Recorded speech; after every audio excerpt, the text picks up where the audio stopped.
Go ahead, you can join us here on 91.7 WPRL and WPRL.org. Ole Miss ranked number 3 nationally, and this is the second time we've been here. As we look at the Braves lineup, Khalil Smith will lead it off, followed by Tristan Garcia. Kyle Jenkins will hit third, followed by Hunter Wilson. Tyler Daniels will hit fifth, followed by the DH Jordan McGowan. Tyler Smith will hit seventh, followed by Garrett Palladino, our first look at him, and Jamil Bittencourt. Smith, Garcia, Jenkins, Wilson, Daniels, McGowan, Smith, Palladino, and Bittencourt to face McDaniel. Here is the first pitch from McDaniel. Strike called, and we are underway at 6:33 official start time. Our first broadcast of Braves baseball. We'll have a lot of it coming your way here on 91.7 WPRL and WPRL.org here on this Tuesday. Here's the pitch. Fastball, strike called, 0-2 the count. Khalil Smith hitting 200 at the plate, 46th at bat with a home run and 9 runs batted in.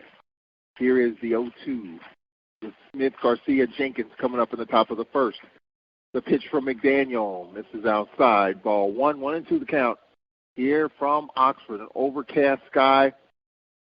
Temperature in the mid-70s. Got some rain moving in here in our neck of the woods, especially tomorrow and the Thursday. Stall front, off and on rain over the next few days. Here is the 1-2 from McDaniel. Check swing. They checked first base, and he did not go around. The count is even 2-2 here in this top one. Braves in the gray. Our first broadcast of Braves baseball and a bunch of it. Home series against Valley, Alabama State, A&M, and Jackson State will be in Jackson next weekend. Here's the 2-2 pitch from McDaniel. Up and in. A little chin music spun him out. Full count 3-2. Garcia on deck. Tristan Garcia leads the league in hitting. So that'll be something we'll be paying attention to and how he can set the table for this Braves offense. Full count 3-2 after starting out ahead of Smith. Smith has worked it full. Here's the pitch from McDaniel. Fly ball right side. It's going to land foul and out of play, and the count remains 3-2. Pretty good crowds turned out here. A lot of folks sitting in the outfield left and right. Here at Swayze Field here at Ole Miss. Lady Braves basketball played up here in December. Men have played here. Here is the 3-2. Call, third strike. Smith caught looking, one away. It'll bring up the conference's leading hitter, and Tristan Garcia hitting .463. This is 55th at bat, home run, 16 runs batted in for Garcia. He can be the table setter, and you heard Brett Richardson in the pregame talk about, he's undersized, and when he saw him, you just didn't think he can provide that pop in the bat, but he has. Here's the pitch, and it's low and inside, ball 1. We're going to be talking a little Lady Braves volleyball in the middle innings. Melissa Robinson will join us about 9 days off the Lady Braves performance in the 2021 SWAC volleyball tournament in Birmingham, in which Jackson State won by default, by the way. Their match with UAPB in the championship was given to Jackson State because of COVID-19 cases in the UAPB program. Tough sledding there for the Lady Lions. We'll talk about it with Melissa Robinson coming up in the middle innings, about the fourth inning or so. Count is 2-0 to Garcia. They may not be messing around with him. Hitting well over 400, 463 is his average. Here's the 2-0 from Drew McDaniel. Hit foul. Straight back, the count is 2-1. You can watch this game as well online on the SEC Network Plus. Here from Oxford. Alcorn Athletics Director Derek Horn here at the ball game, sitting in the box to our left. Many years he worked here at Ole Miss.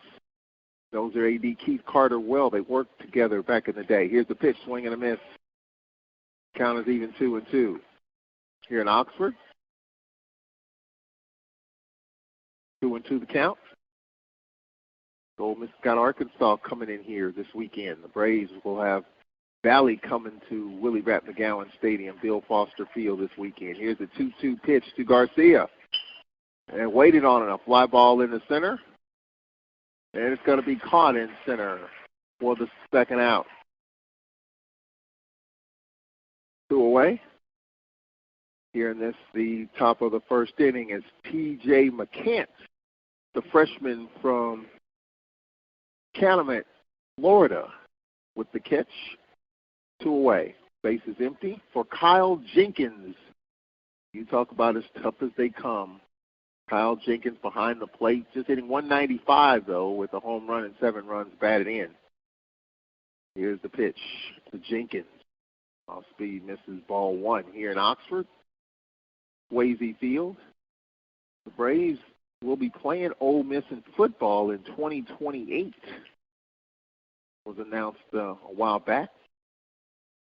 Here's the 1-0. Off speed is high, 2-0 the count. 2-0 the count here in this, the top of the first inning.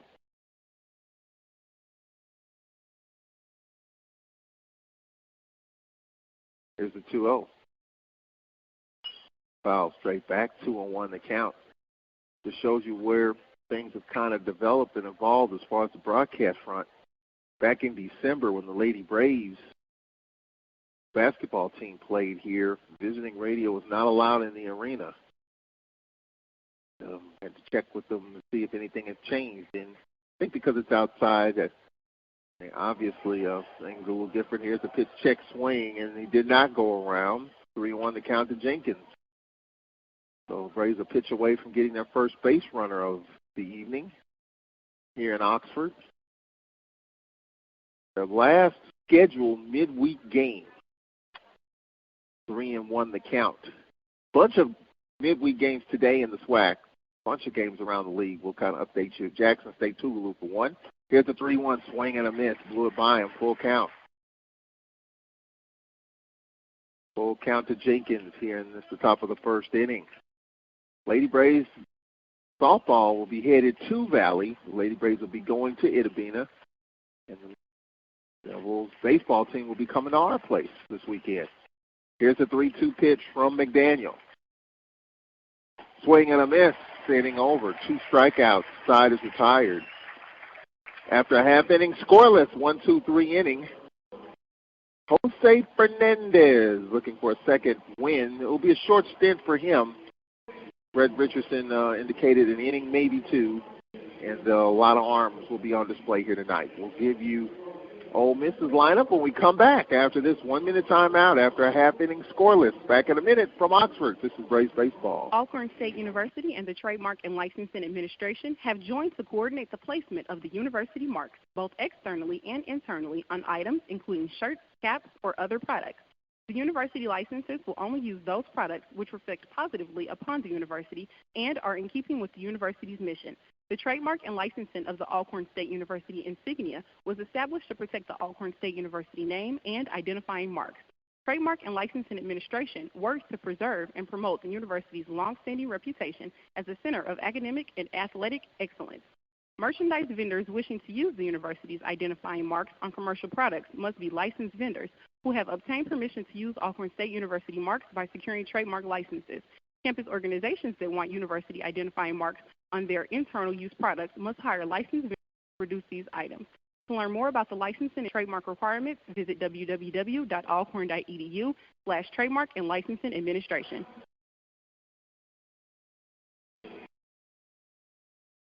We'll have a special edition of the Fred McNair radio show coming up Thursday night.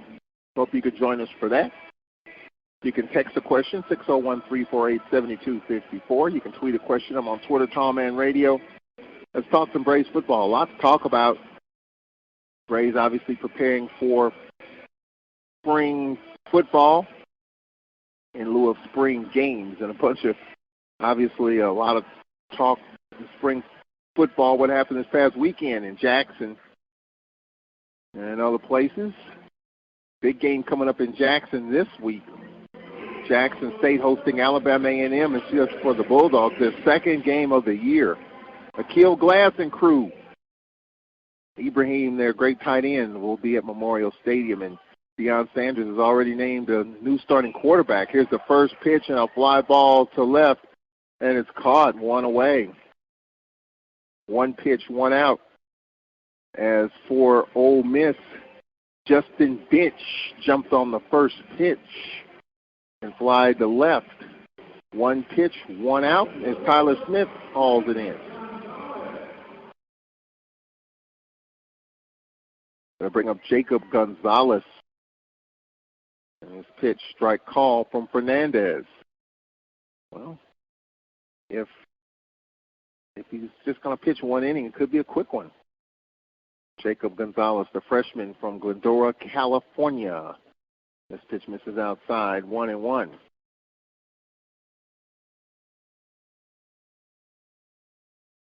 1-1 the count. Gonzalez hitting .286. With 4 home runs and 21 runs batted in. There's a foul down the left side. Count is 1-1 for the Braves. Fernandez at the plate. Jenkins behind the plate. Fernandez on the mound. First baseman is Hunter Wilson. Here's the next pitch. She'll try to poke it foul off to the left and sail it into the stands. Hunter Wilson at first, Tristan Garcia at second, Garrett Palladino at short, and Tyler Daniels at third. Khalil Smith in center. Here's the pitch inside. Tyler Smith in left, and Jamil Betancourt in right. Jordan McGowan, the DH, here on this Tuesday. Here's a 2-2 from Fernandez, a ground ball, one hop to Garcia, range to his left, and throws out Gonzalez quickly, 2 away. 2 away, and it'll bring up Peyton Chantinier, the sophomore from Cypress, Texas.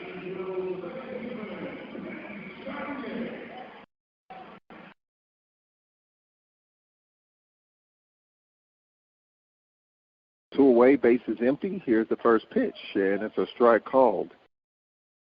Peyton hitting .323 with a home run and 29 runs batted in. Braves went down in the first, and 2 out for Fernandez here in the bottom of the first. Here is the 0-1. Fastball strike called, 0-2. Fernandez throwing strikes. You look at the Braves and what's happened and what hasn't happened. It's been a series of maybe one bad inning that's cost the Braves in some games. Here's the 0-2, low, 1-2. And a lot of people are talking about that 30-run game in which Braves gave up 30 runs against Jackson State. Jackson State scored 14 runs in 1 inning. That hurt a lot. Here is the next pitch. Popped up, right side, right center. There is a play, and the catch is made by Khalil Smith, and the side is retired. So is this Fernandez's only inning of work? We'll find out. And he's smiling in terms of how easy of an inning that was. He's like, yeah, I got it. Is he going to get another inning? Brett Richardson indicated maybe just one for him. Maybe he'll get another because the first one was so easy. We'll find out. Braves coming up. Top 2, Wilson, Daniels, McGowan coming up after this 1-minute timeout. The Braves in this game with Ole Miss scoreless. Ole Miss ranked number 3 in the nation. Back in a minute here from Oxford. This is Braves Baseball. What do I cherish? Precious moments watching Dad read to my little Eric. That's why I'm so grateful I insisted on an eye exam when I noticed him struggling with the words on the page. We found out Dad has age-related macular degeneration, or AMD. Luckily, the doctor caught it in time for treatment, so Dad can still read. Protect yourself and your loved ones. Call the Foundation Fighting Blindness today at 1-800-254-6552 for a free packet on preventing and managing AMD. That's 1-800-254-6552. One day, I'll teach chemistry to kids. I'm going to be an architect. My dream is to be a chef. At the U.S. Department of Education's Office of Federal Student Aid, we provide more than $150 billion each year in grants, loans, and work-study funds, making higher education possible for anyone at any stage of life. I can go back to college. I can change careers. I can make a difference. Federal Student Aid, proud sponsor of the American Mind. Learn more about money for college at studentaid.gov. Back here at Ole Miss, glad you can join us. You can watch this game on SEC Network Plus online. Richard Cross, former football player, doing a little baseball for the SEC Network. Richard Cross has actually been to our campus. He did an Alcorn basketball game for ESPN. All right, top two. Big Hunter Wilson stands in for the Braves. Maybe he can get something going here. Wilson hitting .269 with 2 home runs and 13 runs batted in. Facing McDaniel. Here is the first pitch to Wilson inside, ball 1. We are underway. Tell you what, Hunter Wilson in years past is, when he's got a bat in his hands, I remember last year, the year before, of course we didn't have baseball last year, 2019, he was really dangerous. Wilson, a fly ball in the left. This is well hit, but it's going to be caught in left, 1 away. Went the other way with it, hauled in by Kevin Graham, the junior from O'Fallon, Missouri, right outside of St. Louis. 1 away. Tyler Daniels stands in for the Braves, hitting .333, his 46th at bat with 8 runs batted in. Here in the top of the second inning. Here from Swayze Field at Ole Miss. Here is the pitch. Tailing fastball, misses outside, ball 1. You say tailing fastball, it's a fastball that just tails away. 1-0 the count to Daniels. The pitch. There's a sliced foul. Count is 1-1. We talk about these midweek games and the challenge of them. Maybe we'll get a comment from Alcorn Athletics Director Derek Horn, who's here at the game, sitting in the box to our left. Here's the pitch. Fastball up and in. Count is 2-1. Braves have a chance to make some noise in the Eastern Division with home series against Valley, Bama State, and A&M. They'll go to Jackson State next weekend. Here's the 2-1 from McDaniel. Strike call, caught the outside corner, and Daniels didn't like that call. 2-2 the count. 6 o'clock first pitch on Friday from Willie Rapp McGowan Stadium, Bill Foster Field. Saturday on the air at 3, pregame at 2:45, and Sunday at 1. 2-2 the count. Here's the pitch. And just missed on the outside corner, full count. Crowd didn't like that call. Sitting directly behind home plate. Count is full, 3-2. See if Daniels can become the Braves' first base runner of the evening. Scoreless top of the second inning from Swayze Field. Here's the 3-2 from Drew McDaniel. Swing and a miss on a pitch up and in. That's 3 strikeouts in the first 5 batters that McDaniels has faced. 2 away. That'll bring up the DH, Jordan McGowan, hitting .263 with 2 runs batted in. Bases empty here in the top of the second inning. Jose Fernandez set Ole Miss down in order in the first. Will he get a second inning of work? We'll find out in a moment. Here is the pitch. McGowan hits it foul. He's lost to this Ole Miss team 10-1. These two teams met a month or so ago. It's the third meeting ever between these two teams. Ole Miss leads 2-0.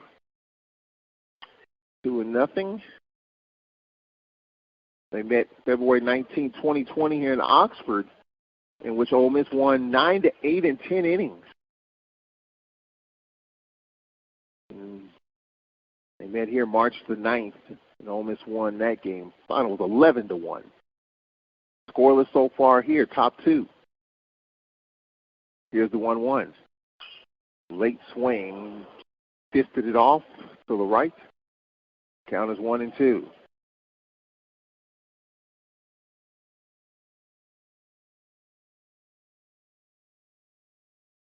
One and two the count, 2 out, top 2 here from Oxford.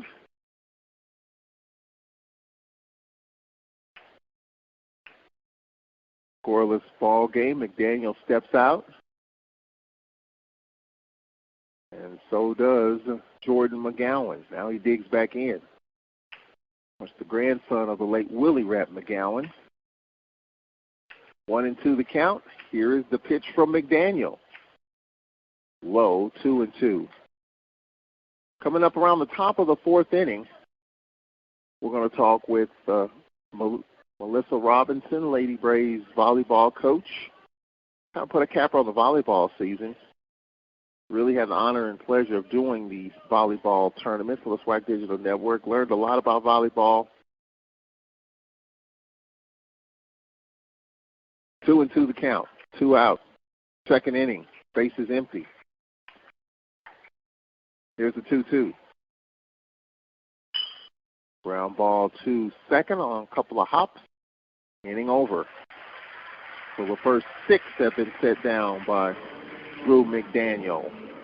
All right, we'll take a break here. An inning and a half complete here at Ole Miss, Swayze Field. Braves at Ole Miss, scoreless. And Jose Fernandez out for a 2nd inning of work. Well, Brett Richardson indicated 1 inning. He's out for a 2nd inning of work. I think the bullpen is going to start to get busy as well. So we'll take a break here. Bottom 2 coming up in 1 minute from Oxford. This is Braves Baseball. It's important to plan ahead for emergencies, like the storm. When it kicked in, we were separated. We were able to get scrambling and had no idea how to find each other. The whole experience was the most frightening 10 hours of my life. If there's one piece of advice I offer other moms out there, it's to stay calm and don't ignore this message. Some parents plan ahead, some don't. Make sure you know where to find your family in an emergency. Visit beready.iowa.gov. Brought to you by Ready Iowa, FEMA, and the Ad Council.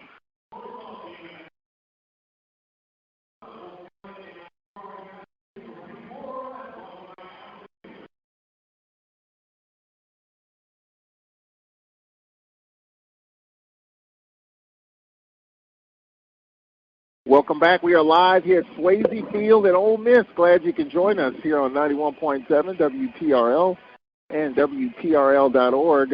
We're expected to talk with Alcorn AD Derek Horn, who's here at the ball game. Get his thoughts on baseball and other matters. As we have about a month left in the spring semester. Today is National Student Athlete Day. So we'll get his thoughts on that as well.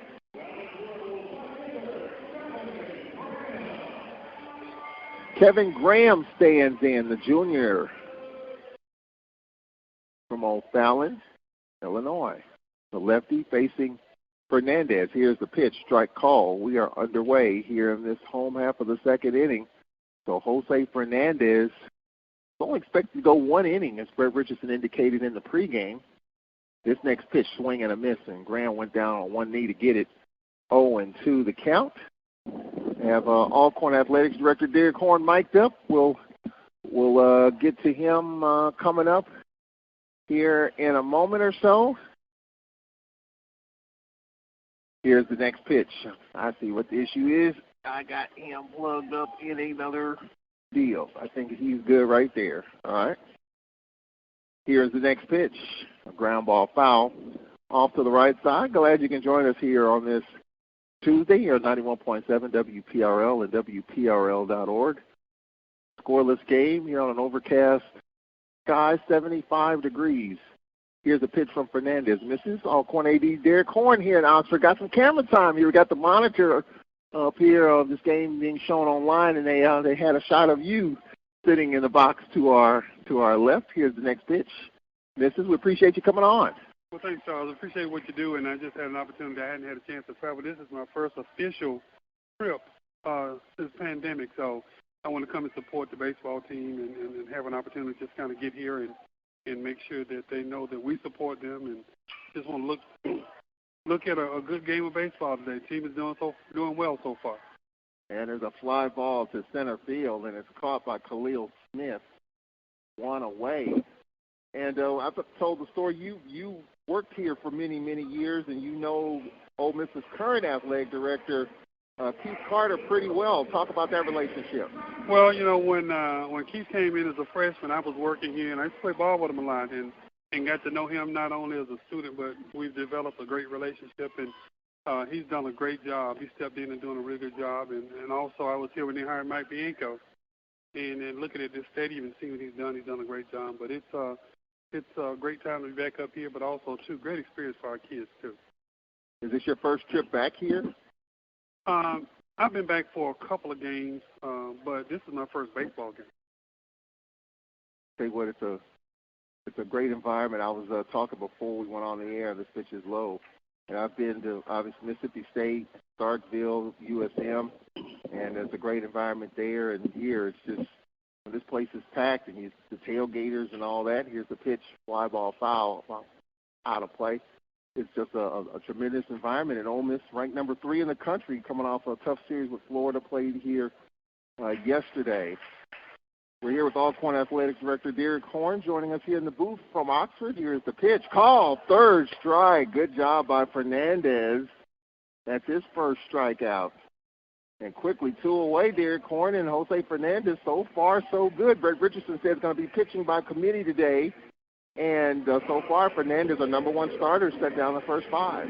But I think you have to do that to stay on top of a team like this. Plus, too, you have a little rest before you go into the weekend series as well. So it's good experience, great experience against some good hitters that have great eyes, but also, too, gives you some good quality pitching time against some good talent. Dan Cleve stands for Ole Miss, senior. And this pitch is inside. The count is 1-1. This is a midweek game. A lot of midweek games in the Southwestern Athletic Conference. We'll talk about that with Athletics Director Derek Horn. COVID-19 still with us. We might be turning the corner a little bit. Here's the pitch, and it's inside. You know, Brett Richardson, as well as softball coach, just talked about it, and it's been a challenge, from my understanding, throughout the conference, trying to get these midweek games. There's a bunch of them today in baseball, but, of course, you deal with the schedule. Talk about the challenges. We know midweek games are so important. Here's a fly ball to second, and Garcia will haul it in, and the first 6 have been set down by Fernandez. So we'll keep it here as we talk with Athletics Director Derek Horn through 2 scoreless. But just talk about that, dealing with COVID-19, finances, and all of that, how that fits into trying to get some of these midweek games or lack thereof. Well, I think you have to take a look at timing. Our baseball team was supposed to play a series with New Orleans, and that was canceled. With our team playing UAPB in softball. So COVID-19 and some of the challenges it brings, you just never know when it's going to pop up. But going into this fiscal year, we just didn't know what COVID was going to look like. We had to be very, very, very careful in our planning. We wanted to make sure that we handled our conference schedules, so that's the most important. And we do understand the importance of having games like this through the middle of the week, and I feel that it will increase next year. But it's better to be safe than sorry when you're dealing with something that you don't have a good understanding of. I have a good friend of mine. She's teaching now, and she was saying she was in a class, and she told the students, when I was working in athletics and the pandemic happened, I just went to my shelf and got my pandemic book. It don't work like that. Yeah. You know, you have to. We made different plans to try and get our kids back early.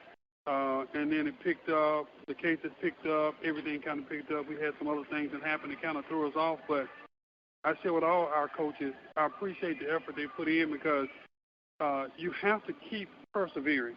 And I hope that our student athletes learn the lesson from this year that, you know, there are issues that come up, but it's how you handle it. And I think across the board, all of our programs have made adjustments and done the best they can for what was dealt to them. Yeah, and I think that's, and I get asked all the time, and when some of these games get postponed or canceled, whatever the case, you know, the SWAC Championship Volleyball Tournament, Jackson State and UAPB was obviously Jackson State won the SWAC tournament because UAPB had cases. And you can't really blame or judge. It's just something that you have to deal with, and you have to just hope the best for everyone involved there. Well, that happened during the NCAA basketball tournament, too. Yeah. You know?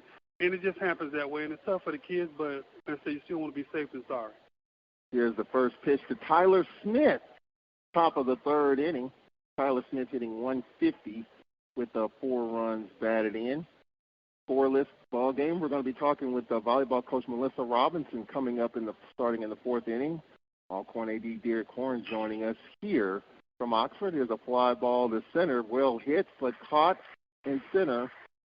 1 away. Well, we just finished basketball season a few weeks ago. We got to that finish line, and I was at the SWAC basketball tournament in Birmingham. There were no issues there. Testing after every game. I was tested, and we got to the finish line there of the regular season and the tournament. And tough obviously for our Braves, but good we got to the finish line at least in getting the games in. Well, I applaud Coach Buzzy and Coach Kilbert because they were warriors, because they lived it. They were working through the fall semester and going into the spring semester and modified a lot of things, and the kids lost a lot of that quality time for going home, but they were committed to make sure that we could keep a quasi-bubble so they can participate, and those things make a big difference. Our first look at the plate for Garrett Polendino, hitting 222 with 3 runs batted in, facing McDaniel. Top of the third, scoreless game here from Ole Miss. Here's the pitch. Strike called. Yeah, I'm just glad that we're able to see these games being played, and because I've been a part of some of the basketball games that were canceled like 4 hours before tip-off, and even with the volleyball, until you see 2 teams on the field, then you know the game's going to be played. Until then, in my opinion, you have to hold your breath. And here's a base hit. You don't have to hold your breath for the Braves' first base runner, and there it is. Polendino taking it the other way, a single to right. So the Braves have a 1-out base runner. And that's the thing. You just got to go through the process and hope everything checks out okay. And Coach Bussey, Coach Kilbert, they get the text, hey, everything's okay, we're ready to play. And until you get that call or text, you got to kind of hold your breath as the testing commences. Well, I want to give a great shout-out to our nursing school, because our nursing school has done a great job in assisting us with our testing and made it very convenient, because the biggest thing that you run into, if it's not convenient, then it causes challenges. But Dean Evers-Manley has done a great job in what they're doing, and we're so appreciative of what our nursing school is doing, and that's a plus to have them a part of the institution. The number 9 hitter Bittencourt at the plate for the Braves here in this scoreless game. Let's see if the Braves can do some base running here. Throw first, and getting back in is Polendino. And even the testing with football, that's continuing. The testing is still going on with softball, baseball, and even with spring football. And you have to. That's part of the NCAA guidelines. If you're practicing or you're in season, there's a certain amount of days that you need to get tested consecutively, and we want to make sure that we stay compliant with that. There's a balk. There's a balk right there, and the Braves Polendino, who singled to right, is now at second. So a single and a balk, and the Braves have a chance here against number 3 Ole Miss. A runner at second with 1 out with the bottom of the lineup in Bittencourt. 0-1 the count, and let's see how Brett Richardson plays this here. Be a sacrifice, a ground ball to the right side to move the runner along. We'll see. 0-1 the count, bottom of the lineup, top of the lineup coming up in Khalil Smith. Scoreless game.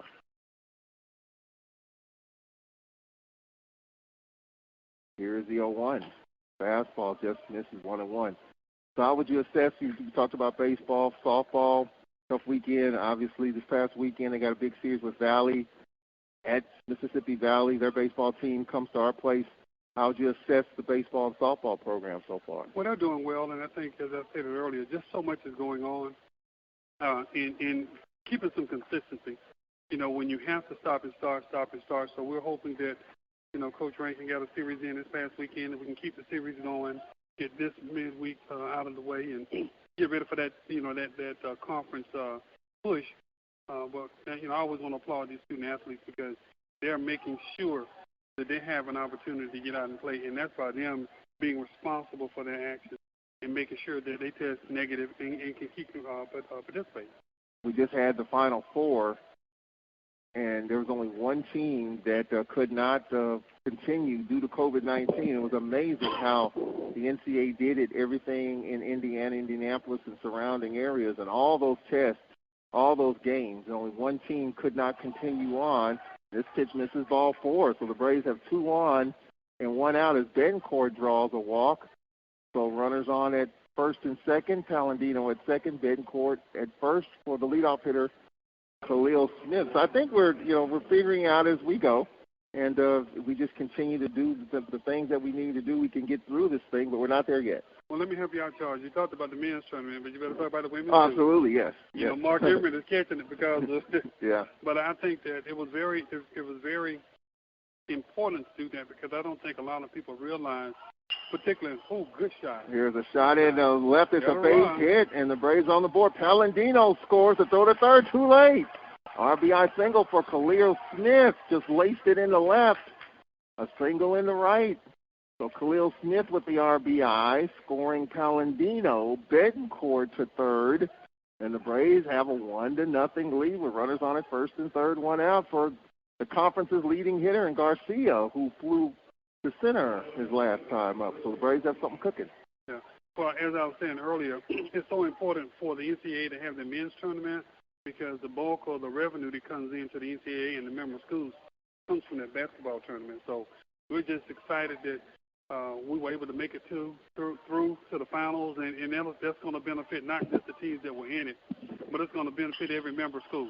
There's Garcia slicing this one, foul territory. It's going to be a play at third, 2 out.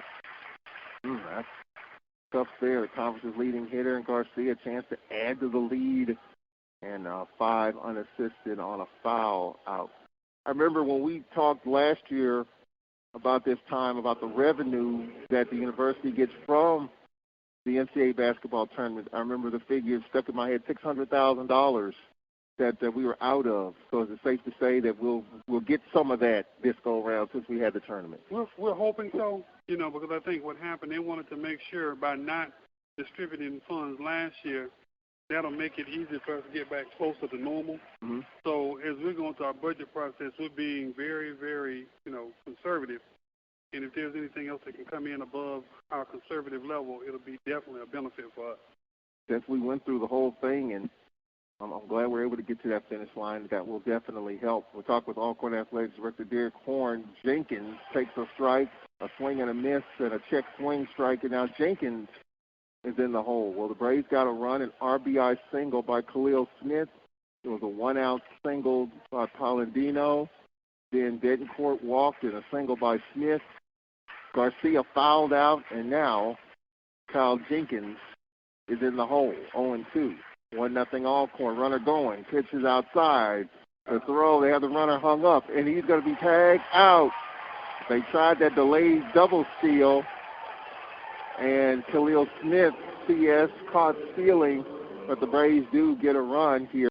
We're going to keep it right here with Alcorn Athletics Director Derek Horn, talking all things. Today is Student Athlete Day, National Student Athlete Day. And it's a great thing. The NCAA, along with Dr. Richard Lapchick out of University of Central Florida, came up with this to recognize what student athletes do outside of what they do athletically. And our Compliance and Student Services Office had a number of activities that were planned, and I think it's so important. A part of that is where you not only recognize student athletes, but you recognize contributors, you recognize teachers, you recognize different community members. Just let them know that student athletes truly appreciate the contributions that were made and have been made to them because it helps them out with their success. We're talking with Alcorn Athletics Director Derek Horn. The Braves lead nationally ranked Ole Miss 1-0 on an RBI single by Khalil Smith, bottom of the third inning coming up. And, of course, obviously football, spring football, a lot to talk about there, what's happened. And, of course, for us preparing for the fall, just talk about spring football here, Mr. Horn, as we roll along here, just trying to get ready. Well, I think this is the best thing to do to get our kids really reacclimated to contact and what goes on. Those young men really had not had anything that was truly structured to them since last year. And it gives them an opportunity to kind of get back in shape, get the timing back down, coaches to kind of get the rhythm in, and then you get ready for your units coming up. And, I think working with Coach Irby in the weight room along with what Coach McNair has going on with the team, I feel that he is going to get us and have us prepared for a great fall. And, opting out was not an easy decision to make, and, we've taken a lot of flack for it. But at the end of the day, we're there for the student athletes, and if you want to look out for their well-being, sometimes championships don't add up to what you're doing to make it the best environment for your student athletes. For fans and of course there's a lot of chat, you always ask me about what are people saying on social media, what are people saying out there? Well, obviously what people are saying about the spring is with all these games that have not been played and postponed, Alcorn did the right thing. What do you... Well, I think Alcorn did the right thing for Alcorn. And I think the thing that we have to realize, we knew it would be a crapshoot starting out, particularly when you take a look at the number of students, how close in contact they come. When you do your contact tracing, you take a look at tennis, they're kind of separated in some other sports, but we just kind of felt that it would be challenging. Talking with Alcorn Athletics Director Derek Horn. And, of course, football is doing their thing and getting ready. And the football schedule was released. This pitch, ground ball foul outside of first off the bat of T.J. McCants. And people were asking me over the last few weeks, when is football schedule going to be released? I said, just hold on, because I know you and I talk about the schedule. You got to make sure all I's are dotted and T's are crossed before you can officially release it. It has been released. So talk about the challenges. Now the challenging pitch that McCants just turned on and singled in the right to lead off the bottom of the third inning. Well, it is a scheduled 3 home games and going to Daytona on the eastern side and then going to Houston on the western side and a lot of stuff in between. Well, I think the thing that we're going to take a look at it in playing in a MEAC SWAC challenge, we can take a look at that as a home opportunity. We spend so much time in Atlanta. So we're going to call that our home away from home. But I think that, we understand the decisions that were made and what is the impact, and we're not going to look back. You got to play the game that's in front of you anyway, and we would hope that we would have more games at home, but that's the cards we've been dealt. Well, there's another base hit. So Ole Miss, after trailing now, got something cooking here. 2-1 and none out here in this bottom of the third inning. A single by Cale Baker, the senior from Ghana, Ohio. All right, so now second base pitcher, Fernandez went a couple of innings and one more inning than kind of what we thought he would go. So 2-1 as Raylan Wagner on the mound for Alcorn. So Ole Miss has 2-on off Wagner. Here's a ground ball to Garcia. Should be 2. Toss to short. 4, 6, 3. Double play. A double play is the pitcher's best friend, and that was perfectly turned right there, Derek Horn. 4, 6, 3. Double play. And I think the best thing they did, too, was move as fast as they could to get the ball out of each other's hands and get the ball to first base. So the second baseman did a hell of a job in just, making sure that he captured it, got it to the second, to the shortstop to get it on the first. And it helps us because, too, now it just changes the whole dynamic of that play on third now. So McCants is at third with 2 out. Here's the pitch popped up. This should end the inning. Garcia behind second base in shallow center. Inning over. What a job. Nice job by Wagner getting out of the jam. It was 2-on, none out, the double play and the fly ball, and nobody left. Final question, Mr. Horn, because we have Melissa Robinson talking about volleyball coming up next. With this schedule, it's going to be interesting. It's going to be a real interesting deal. And the question, people were asking me, okay, since we did not play in the spring, do you make up those games in the fall? How does that work in terms of the schedule? You just roll forward? Well, the thing that happens if you take a look at what happened, and by the SWAC guidelines, if you don't play a game and you were going to that home, if you're going to that opponent's venue, you got to make it up that next year. So where we are is we were supposed to play Valley and play Southern at home this year. So we have to go to them. So now what's going to happen, we have to find a future game to make up with Alabama A&M. So we'll take the hit and knock those out this year. So when we get into next year and coming years, what's going to be great for us when we play Alabama A&M, most likely, and that's probably going to be a non-conference game as well. So, we're going to take a lick this year, and it's going to be a tough lick, but we've taken licks before, and it's going to put us in a better position of getting it behind us. We're going to take a look and work with the conference to reschedule the Alabama A&M game, and say then we're going to get the dust off our hands and go to work. And then finally, of course, it's been a while ago, but we're going to be playing this team in football, Ole Miss, in 2028? Yes. And that was, you asked earlier about Keith, and I really appreciate him. And that was before a lot of the things came up about, the changing of the flag and all the things that went on. When Keith first got the job, and we had a conversation, he said, Derek, we're going to talk about playing that game. He says, it's too long. It's overdue. And, we need to keep the resources and all those things within the state with our sister institutions. So I appreciate him for that, and he would have done it earlier if he had opened. Derek Horn, we appreciate you coming on with us. Thanks, Charles. Thanks for what you do. Appreciate it. Athletic Director Derek Horn here joining us. We're going to be talking with Melissa Robinson coming up here in just a moment. Top of the fourth inning. Well, the Braves 1-0 lead over number 3 Ole Miss. Here's the pitch, swing and a miss. Kyle Jenkins struck out his last time up.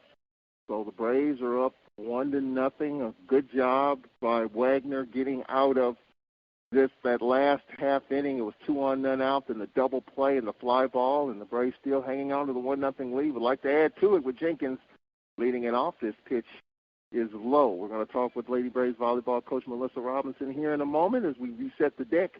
1-0 Alcorn with the lead over number 3 ranked Ole Miss. And this is what Brett Richardson was talking about in the pregame show in terms of just this team has done some good things, has been there, but then the wheels come off the truck. One bad inning. So far, so good. The defense has been solid.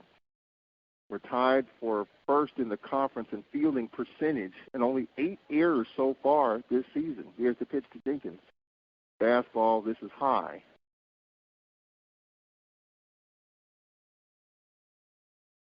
Drew McDaniel still in the game for Ole Miss as this third inning will work. I think you can assume that this may be his last inning. They've got Arkansas coming in here this weekend. We appreciate Derek Horn joining us. Just talking a little football and spring ball and other stuff going on. We'll talk a little Lady Braves volleyball. Really was excited. Have an announcement to make, too, about volleyball. I think Melissa Robinson will enjoy it. Here is the pitch. Swing and a miss, and down goes Jenkins. He strikes out for the second time. That is the 4th strikeout by this pitcher, McDaniel. 1 away. It'll bring up Hunter Wilson. All right, I think we've got Melissa Robinson on the telephone joining us. Coach Robinson, are you there? I'm here. Oh, we appreciate you coming on with us. I understand you're doing a little unpacking, trying to get your surroundings in place. I know. Talk about as a coach and you've been in different places. I know that's probably the toughest thing, dealing with your season, and then you got to take care of yourself and get yourself situated wherever you might be. Yes, it's pretty tough, kind of making a quick adjustment. But, it with time, every program, I don't know. It takes time, I guess. Sorry. Hold on one second. Okay, sorry about that. With every program, it's going to take time to, kind of build up off the floor. But with patience, of course, you're gonna make it. So here's a chopper to second, off the second baseman's knee, recovers, throws him out. 2 away. It's him off the knee of the second baseman. He stayed with it, hustled, and threw out Hunter Wilson for the second out. Well, Coach Robinson, I have an announcement to make. And I'll get your thoughts on it. After doing volleyball for the SWAC Digital Network, along with James Verrett, I was so excited in the excitement and the pace of volleyball. Starting this next season, we will be doing volleyball on WPRL. Oh, my goodness. That is so wonderful. Yes. That is so great. Yes, we will be there. Oh, my God. there. Thank you. And thank you for enlightening me on volleyball. We did a little tutorial in your office before the tournament, and I messed it up that first day. And I was texting you. You had checked it out. But, yeah, volleyball, the excitement of volleyball. Here is the pitch to Tyler Daniel, swing and a miss. He struck out his last time up. It's just the excitement, the energy. It doesn't stop. I mean, even when you lose a point, There's still the rally. You're still enthused. I mean, in basketball and other sports, you get down for a little bit. You pick yourself back up eventually. That's right. But in volleyball, you can't afford to do that because you could lose a game, you could lose a set, you could lose a match if you're down too long. So it's one of those things that really excited me to be able to do volleyball, and I appreciate you showing me the ropes a little bit. Got a lot to learn, but we're going to do volleyball this upcoming season, and just really looking at your team, just really hanging in there and really playing tough in the tournament. Here's the pitch, Mrs. Outside. What are your thoughts about the season as it came to a close, as you lost to UAPB in Birmingham? Well, it took us a while to kind of get going this season. Everything with COVID, everything with, just trying to make adjustments every time something comes up. But, we talked a lot about growth this year. And, we want to make sure that we're better than we were yesterday. And so just kind of even how we ended the season, it was good for us to take going into next season. So we kind of know what we need to work on. We know, our weaknesses, and, we've kind of been in the gym and knocking those things out, very quickly, coming back from the tournament. Sometimes you got to get hit hard in order to learn some things. So, it was a good opportunity for us to make it to the tournament, and, we're back grinding and we're ready for it. Tyler Daniels has fouled out for a number of good pitches, and in a battle here with Drew McDaniel. We're talking with Lady Braves softball coach Melissa Robinson on the telephone. We appreciate A.D. Derek Horn coming on with us just moments ago. 3-2 the count. McGowan on deck. Here is the 3-2. This is ball 4. Good at bat for Tyler Daniels. Coach, I was texting you during that Sunday championship game with Jackson State, and it shows you COVID-19, how strange it is. Yeah, hour and a half you never before, can predict it. Yeah, you really can't. Hour and a half before the match, Jackson State's ready to go. We don't see Pine Bluff's bus. We can see the buses pull up behind us. We don't see Pine Bluff's bus. I go over to Jackson State's box with A.D. Ashley Robinson, and because Nate Kilbert, our women's basketball coach, was there. And Ashley said the match is done. Here's a fly ball foul off the bat of Daniels. COVID-19 issues with UAPB. That's it. It's over. And I texted you about it, and you were like, wow. Yeah.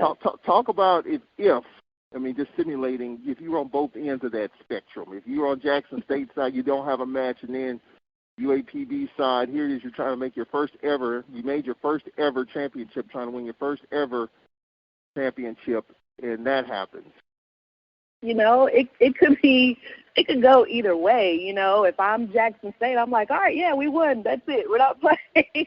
You kind of want to play it up to your benefit, but I get it. When you're fighting so hard to get there and it's your first time, you want that opportunity. You want to be able to go after and get it and kind of prove your name. And, unfortunately, with COVID, we just don't have control over it. And so, you kind of still try to fight it just to see if anything will change.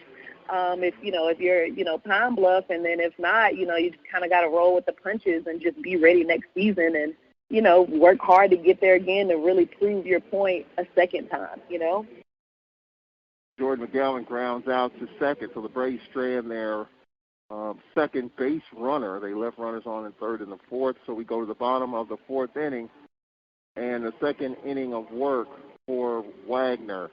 Yeah, I kind of felt for UAPB, and it's almost in watching Jackson State players' body language there, they were happy, but they were shocked first. Like, really, we're not playing a match? I mean, I think it just all kind of sunk in late for them. I mean, it wasn't, overly joyous there. I mean, because I think they wanted, obviously, to play a match. And I think in the back of their minds, if you talk to them now, they just had to come to an end that way.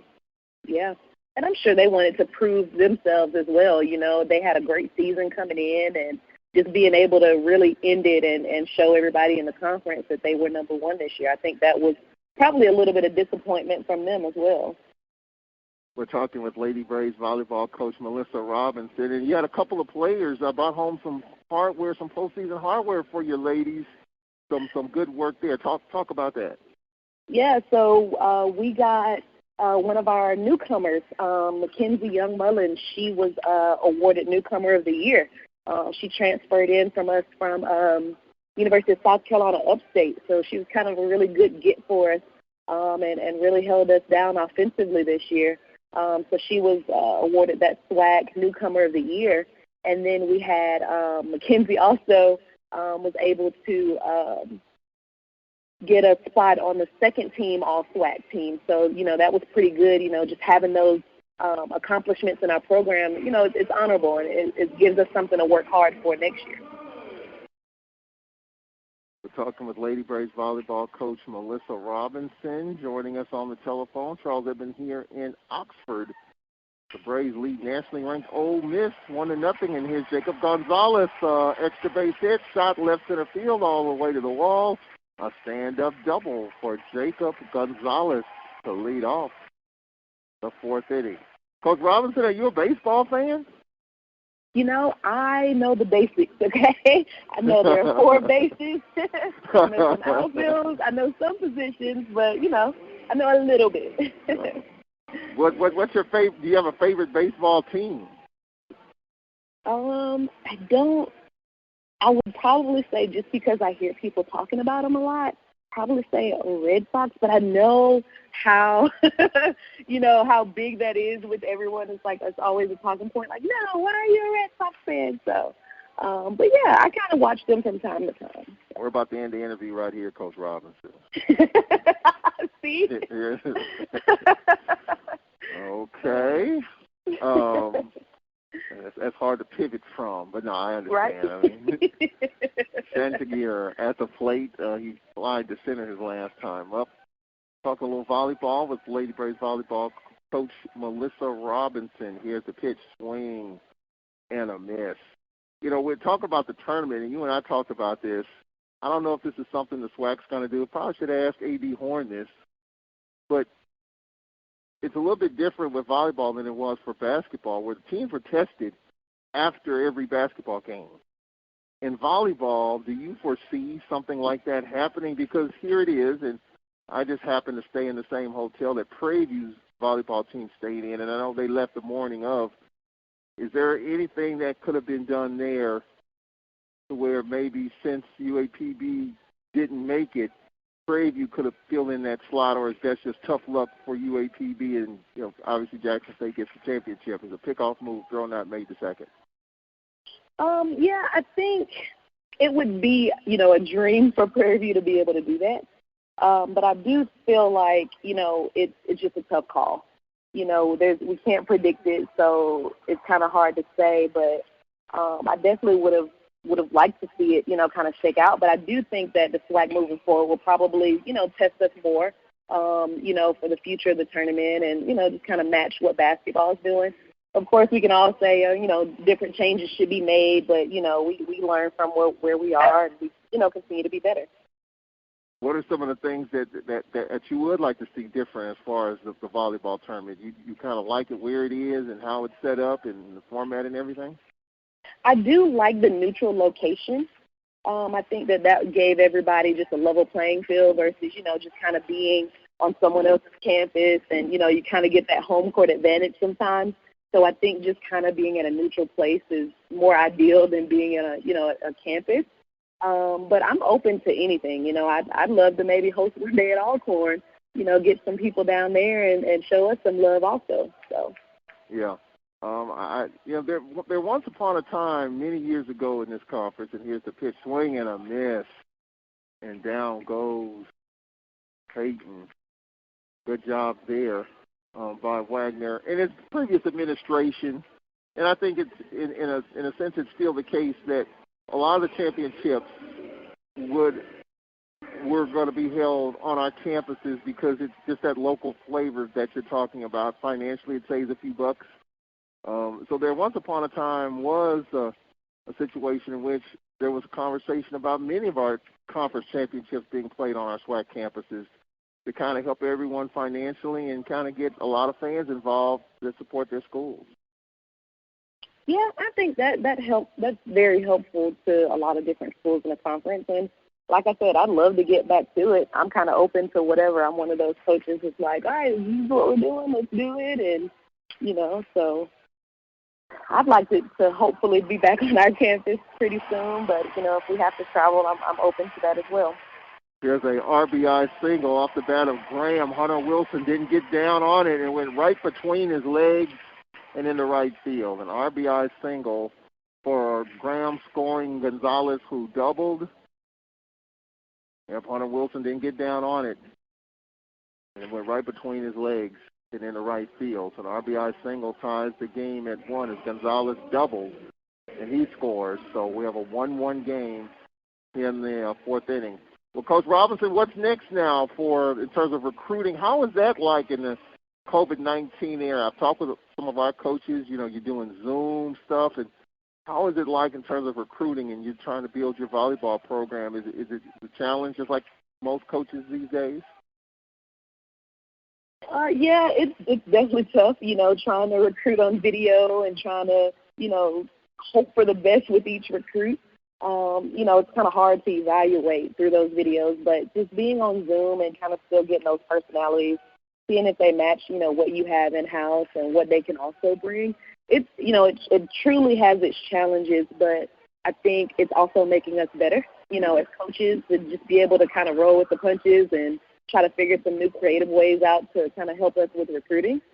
So I'm excited about it. I've learned a lot about, Zoom and, all the different features that it has on there that I've never thought that I'd know before. That's kind of helped us out with recruiting. Dunhurst at the plate. He hit runner going, pitches outside in the throw, and he is safe. As the ball was dropped, so a stolen base by Graham. So what are some of the needs, the points of emphasis that you're looking to recruit in terms of position players for the upcoming season? So I think our focus for 2021 for our fall season is we're looking for some more middle blockers. We're looking for those tall girls that can come up and, make a difference for us offensively and defensively. That's kind of where our focus has been. And then we've already signed a strong setter, freshman setter coming in. So, that's kind of what we are kind of focused on, is how we can build our offense going forward. Here is the pitch, curve inside. One thing I learned about volleyball, UAPB especially, defense wins you matches. And when you can dig stuff up and you can dig it out and save yourself and set up your stuff on the offensive end. And I'm kind of talking basketball, but volleyball is kind of the same concept. That's the one thing I've learned, that if you can dig stuff and save stuff and put yourself in position offensively, here's the pitch, curve, swing, and a miss. Down goes Dunhurst. You can help yourself out a lot. So would you say in volleyball, this may be a crazy question, but are you looking for offense or are you looking for defense? Well, we've had a solid defense this year with our liberos, our DSs, our defensive specialists. So we're kind of strong in that area, and we're a little bit more mature in that area as far as, both of those positions right now are held by juniors and seniors. And they've been doing a great job for us. So we're kind of trying to build on top of our defense right now to make sure that defensively we do have that middle blocker that will help out that back row, get those stops on the front end. And then with that setter coming in, she's going to be able to help us actually put those balls down. So if we're able to stop the balls from, obviously touching the floor, and we're able to, produce more offensively, we're going to be a good, well-rounded team come the fall. Well, I'm looking forward to the fall, Coach. Like I said, breaking news, we're going to do volleyball on WPRL starting in the fall, and I really took a liking to it. Got a lot to learn, a lot to study from, but just the pace and the excitement and the energy, to me, is just off the charts, and I'm looking forward to it in the fall. So we'll be talking definitely over the summer and kind of bring me up to date as best as possible. Absolutely. I'm excited about it. Can't wait. Coach, we appreciate it, and we'll be talking to you soon. All right. Thank you. Coach Melissa Robinson, Athletic Director Derek Horn, back-to-back interviews joining us here. We'll take a break. We'll get back to the action. Top of the fifth coming up. Braves against number 3 ranked Ole Miss. 1-1 game. The fifth coming up. Smith, Palladino, and Betancourt. 7, 8, and 9 in the lineup coming up after this 1-minute timeout from Ole Miss. This is Braves Baseball. Alcorn State University and the Trademark and Licensing Administration have joined to coordinate the placement of the university marks, both externally and internally, on items including shirts, caps, or other products.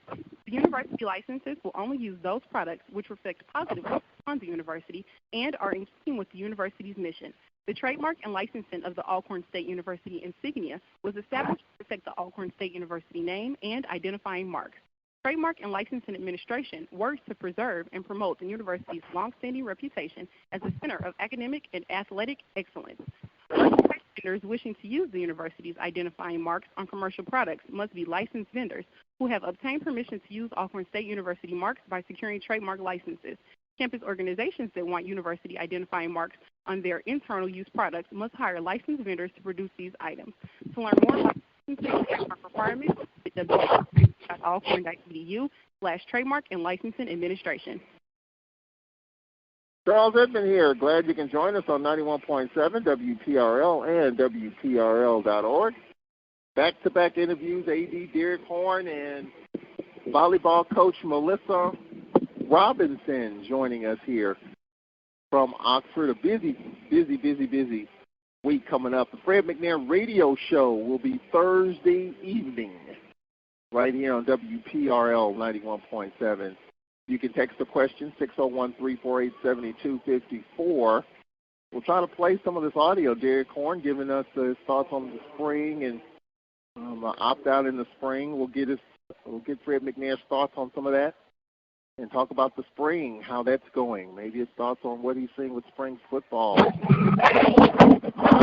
About kind of answers, and he'll give it to us Thursday evening. The first pitch to Tyler Smith. Foul straight back. We're underway here in this fifth inning. Tyler Smith with a bat in his hands was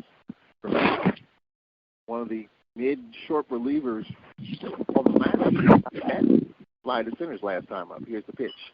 Foul off to the right side. New pitcher in the game for Ole Miss, Jackson Kimbrell, the sophomore from Birmingham. Second pitcher, McDaniel, the first. This pitch high.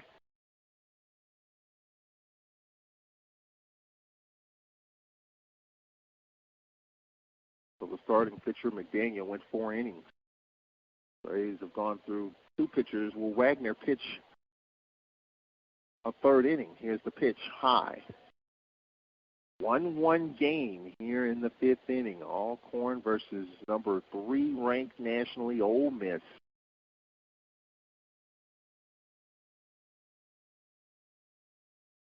Here's the pitch. Swing and a miss. With by Tyler Smith. Rays have struck out 5 times in this game.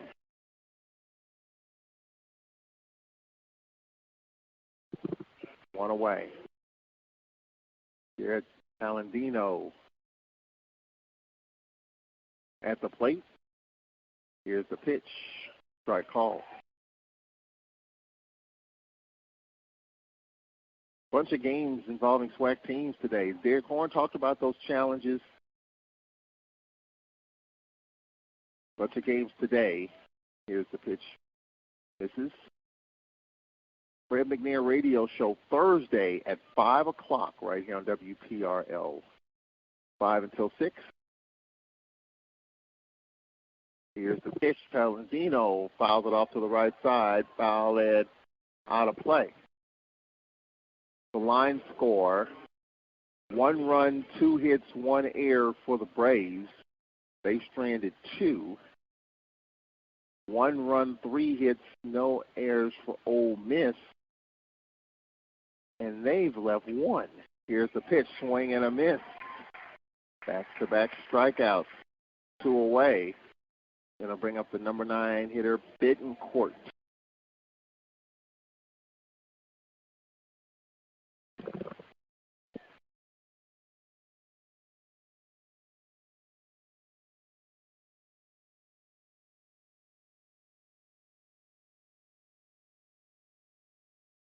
Here's the pitch, misses ball 1.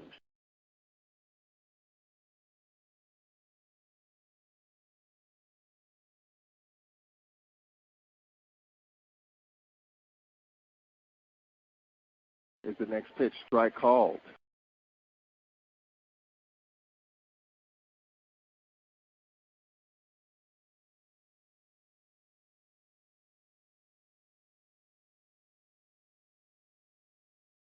Here's the next pitch, fouled it off to the right side.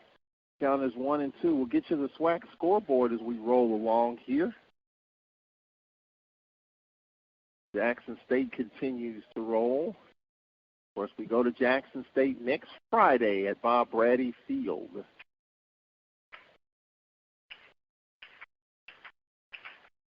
Here's the pitch. Fly ball, a little flare down the right side. It's going to be off the first baseman's glove. Extra bases for Betancourt. It's going to be a double. It's going to be a two-base hit, I believe. Let's see how they score. A little nubber, a little funny spin action. Is that one he could have come up with? We'll see how they score it. They say it's a little nubber. Let's see how they score that.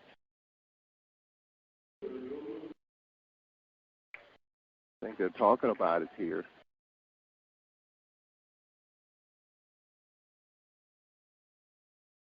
They may call that a base hit, and they do. The third hit. And that was a tough one. Tough to give them an error on that one. So the Braves have a runner here with 2 out. Here's the pitch, the top of the order. Khalil Smith high and outside. So the Braves have a chance to grab the lead against nationally ranked Ole Miss, ranked number 3 in the country. They're 20-6 on the season. They played last night against North Alabama. Won 20-6. Here's the pitch. Misses.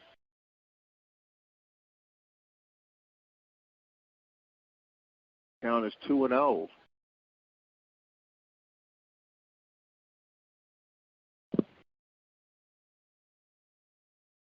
Jackson State beat Tougaloo today, 17-3. Jackson State continues to roll. Haven't really dug into Jackson State so far as fastball strike call, but they're rolling right now. And Brett Richardson talked about that. He talked about the 2 games.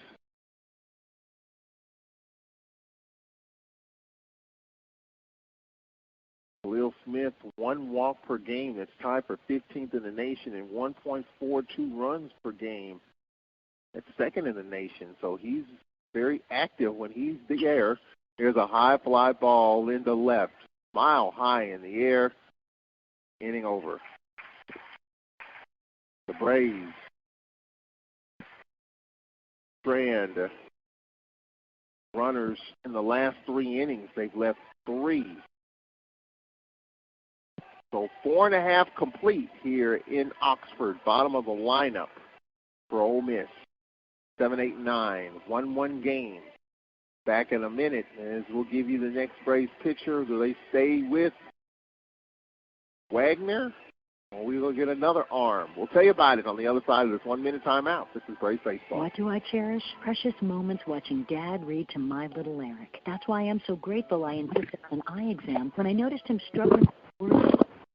Found out Dad has age-related macular degeneration, or AMD. Luckily, the doctor caught it in time for treatment, so Dad can still read. Protect yourself and your loved ones. Call the Foundation Fighting Blindness today at 1-800-545-552 for a free packet on preventing and managing AMD. That's 1-800-254-6552. One day, I'll teach chemistry to kids. I'm going to be an architect. My dream is to be a chef. U.S. Department of Education's Office of Federal Student Aid. We provide more than $150 billion each year in grants, loans, and work-study funds, making higher education possible for anyone at any stage of life. I can go back to college. I can change careers. I can make a difference. Federal Student Aid, proud sponsor of the American Mind. Learn more about money for college at studentaid.gov.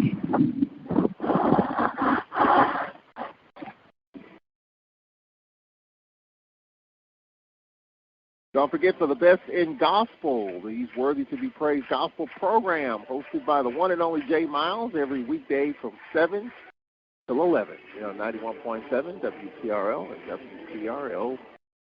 WPRL.org. And the Marketing with Miles program Tuesday afternoon here on WPRL and WPRL.org. Other scores, North Alabama and Bama State. Alabama State with a 5-0 lead. Bottom 4, Prairie View trailing Incarnate Word 5-1. Kansas beats Texas Southern today, 8-1.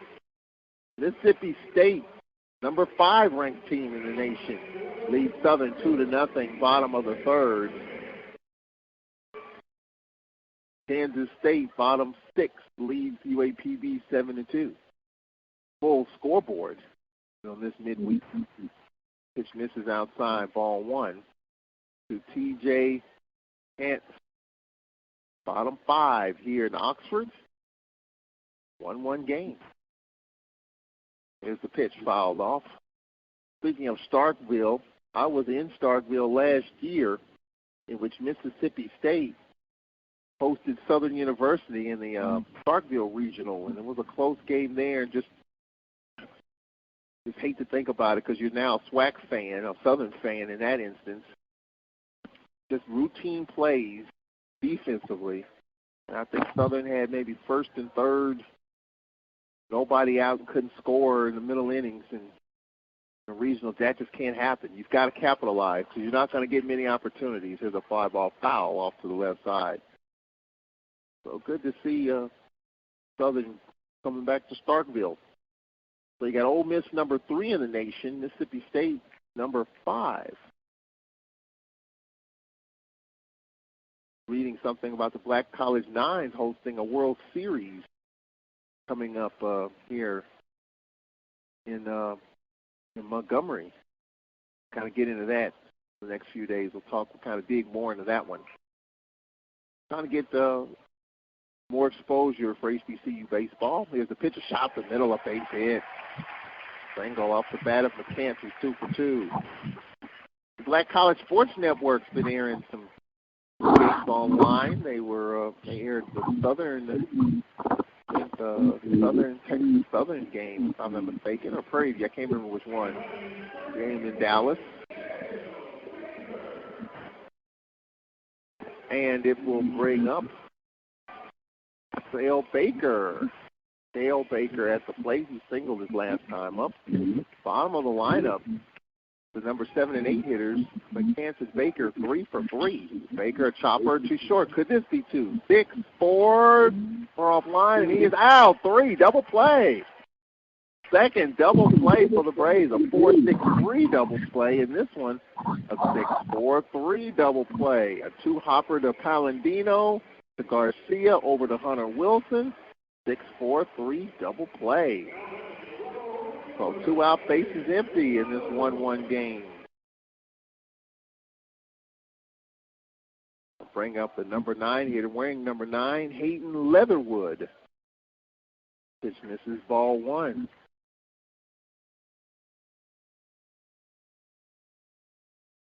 Leatherwood hitting a 4-6-3 double play his last time up.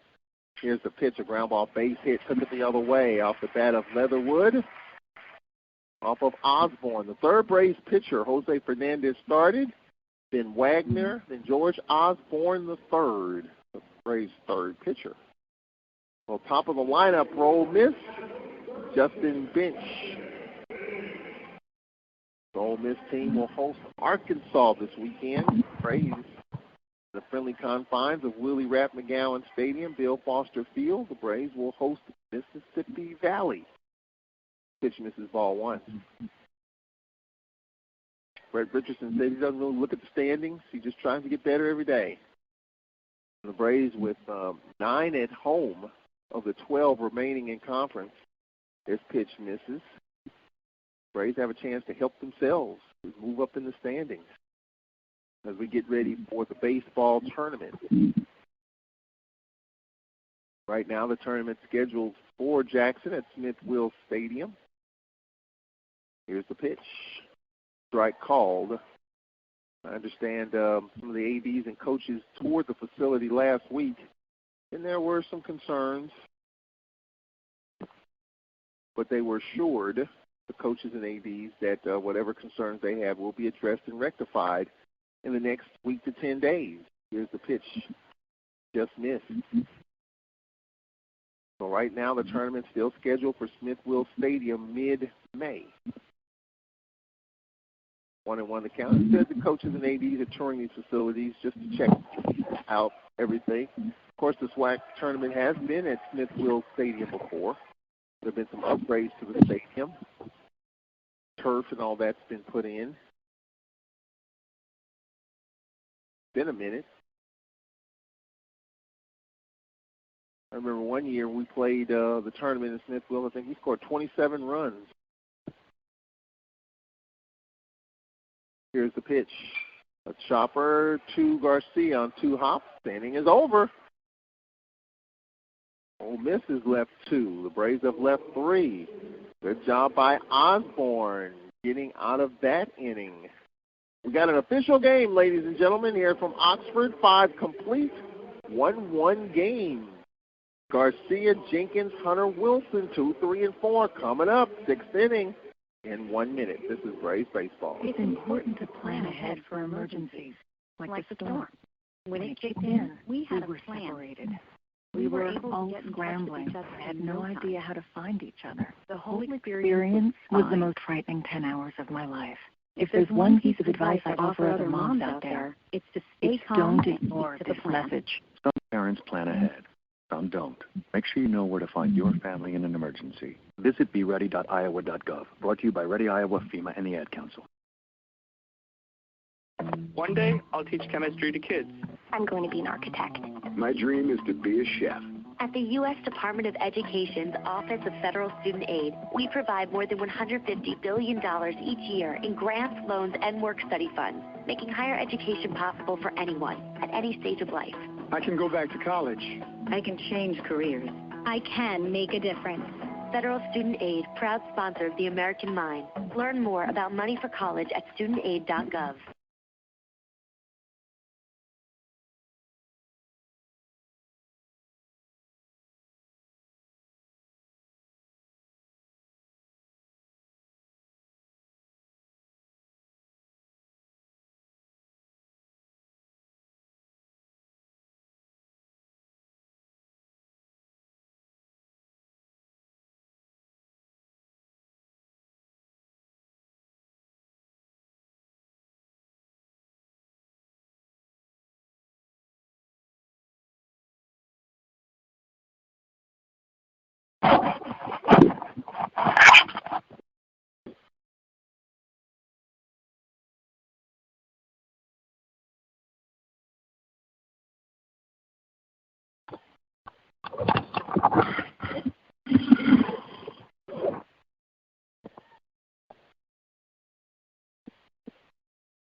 All right, welcome back. The pitch is 1-2. The count is 1-2 to Garcia. Fouled out to third, fly to center. Top 6, 1-1 game. Here's the pitch. He poked it in the left. It's going to be a diving catch in left. Good play. Lunging forward and making the catch is Graham, 1 away. Just trying to slap it and poke it. He didn't die enough.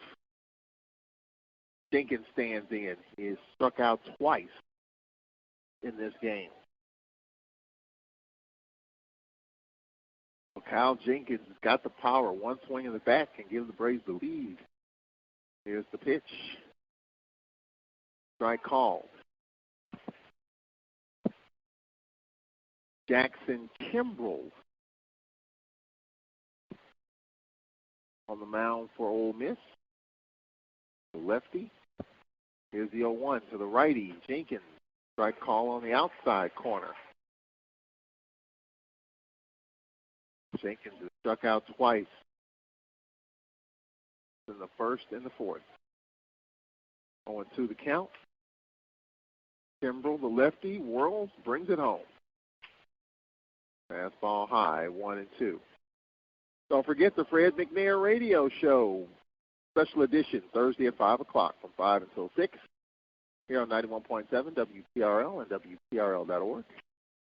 Here's the pitch. This is talk plenty of football. We'll talk about how spring practice is going, kind of get a sense of the depth chart lot of action in the SWAC this past weekend. Here's the 1-2. Call, third strike, busted him inside. Jenkins has struck out 3 times tonight. Hunter Wilson stands in. It's going to be a big game in Jackson this weekend. That game will be on ESPN with Jackson State hosting Alabama A&M. It's an elimination game for Jackson State. If A&M wins that game, then it will set up the Magic City could determine the East with Bama State and Alabama A&M. If Jackson wins that game, the Magic City could be an elimination game of sorts. Could get interesting in the East. Here's the pitch, swing and a miss, pull the string. In the West, UAPB still controls that. Something on the outside looking in. Prairie View still there. Prairie View's got some games to go. This pitch to Wilson, strike call. I think definitely the surprise team in the West is UAPB. Doc Gamble, who was on Alcorn staff, Jay Hobson's first year as coach at Alcorn. Doc Gamble was on that staff. Here's the pitch, swing and a miss, inning over. Braves have struck out 8 times in this game. Easy inning for Kimbrell. We'll take a break here. 5.5 complete from Oxford. Alcorn 1, Ole Miss 1. Ole Miss ranked number 3 in the nation. Face Osborne for a second inning of work, and he'll face the heart of their lineup, 2, 3, and 4. Gonzalez, Chanticleer, and Graham. We'll take a break from Oxford. Back in a minute. This is Braves Baseball. Jack Store is a proud underwriter of WPRL 91.7 FM. Jack Store, located here on the campus of Alcorn State University, where you'll find a full line of convenience and grocery store products. And while you're at Jack's, if you need a fill-up, Jack's has you covered. Jack's is open 7 days a week, 7 a.m. until. Go by and see little Jack, my friend, who's walking in the footsteps of his father, the late Big Jack, and give you the best service he has to offer. So stop by Jack's. When you go by, tell them that you heard it on WPRL 91.7 FM. That's Jack Store, located here on the campus of Alcorn State University. Jack Store is a proud supporter of all Alcorn State University sporting events. You are tuned in to WPRL 91.7 FM, broadcasting from the campus of Alcorn State University. As we approach the top of the hour, good one here in Oxford. This is what Brett Richardson's been talking about. You know, we play tough at times, and then one bad inning and game gets away from us. We're in Oxford, Ole Miss, and the Braves. 1-1 game. Fans, don't miss any news on your favorite Braves teams. Visit the Alcorn Athletics website at alcornsports.com and join the Braves Facebook and Twitter pages to stay on top of all the news with Alcorn Sports. Brett Richardson did indicate to me that this may not be the final non-conference midweek game. There's a possibility, although nothing official, that we may be playing Grambling at some point in time in the next month and a half. There's a fly ball down the left side, and it's going to land in play but could not be caught.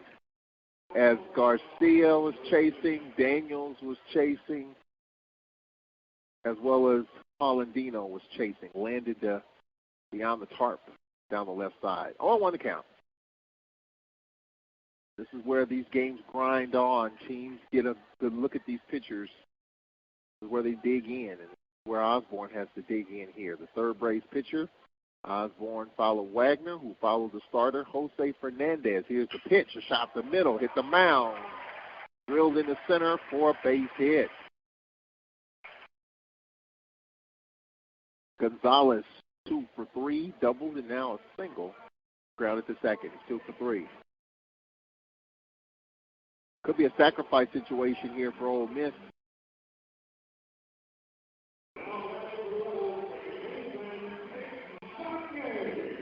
Johnson at the plate. Visit Magnolia Bluff Casino Hotel in historic Natchez, where cleaning protocols and guest safety are the priority. Feeling lucky? Try your hand at slots, blackjack, craps, roulette, and more. There's nothing quite like winning on the bluff. Magnolia Bluff Casino. a proud supporter of Alcorn Athletics. 1-1 game here in the 6th inning. Pitch from Osborne. This is, well, they don't turn clear loose. He's 0 for 2. Struck out, fly to center. Don't give him a chance to get on, perhaps, and bring up the cleanup man, Graham. Got the only RBI for Ole Miss. This pitch is high. I think Osborne crossed up Kyle Jenkins there. When we talk about cross up your catcher is expecting, depending on the pitch, the ball will land in a certain spot. If you're expecting a changeup and throw a fastball, your catcher is definitely out of position and really dangerous. Here's the pitch. Strike call in the outside corner.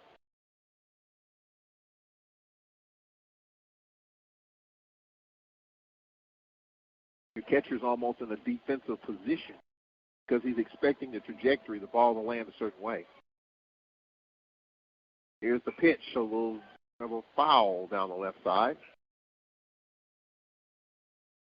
We appreciate A.D. Derek Horn and volleyball coach Melissa Robbins coming on with us.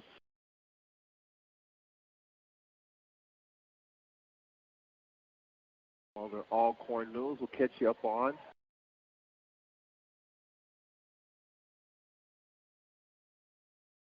Three and 2 the count. The pitch, runner going, fly ball foul off to the right side. Count remains 3 and 2. Trying to keep you up to date on some of the other games. Bunch of games on this Tuesday.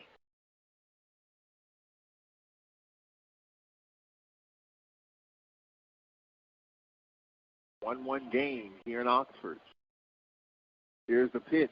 Just missed, ball 4. Great bullpen remaining active.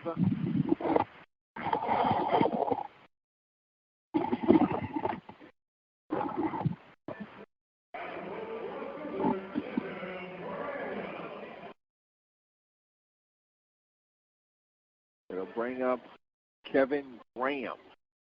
RBI singles, scored Gonzalez, stole a base. 2 on, none out. Here's the pitch. Fastball misses, ball 1. In women's track and field news, Renelda Jackson now holds the fastest time in both indoor and outdoor 5,000 meter. And she established her position as one of the all-time greats as Brett Richardson to the mound. Kind of settle him down. Renelda Jackson, the record books is the fastest outdoor 5,000 meter time. And congratulations to her. Fastest 5,000 meter time in program history at the Southern Miss Invitational. Jackson, who holds the fastest 5,000 meter indoor of 19:18.96 that she set as a freshman, can now claim the same in the outdoor version. Here's the pitch, fastball high.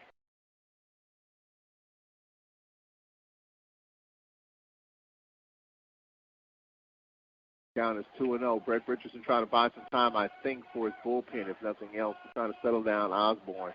I think this is his last inning regardless. Here's the pitch. This is high and outside, 3-0. Now Osborne is threatening to make it bases loaded, nobody out here in the 6th inning. Maybe his last batter as well.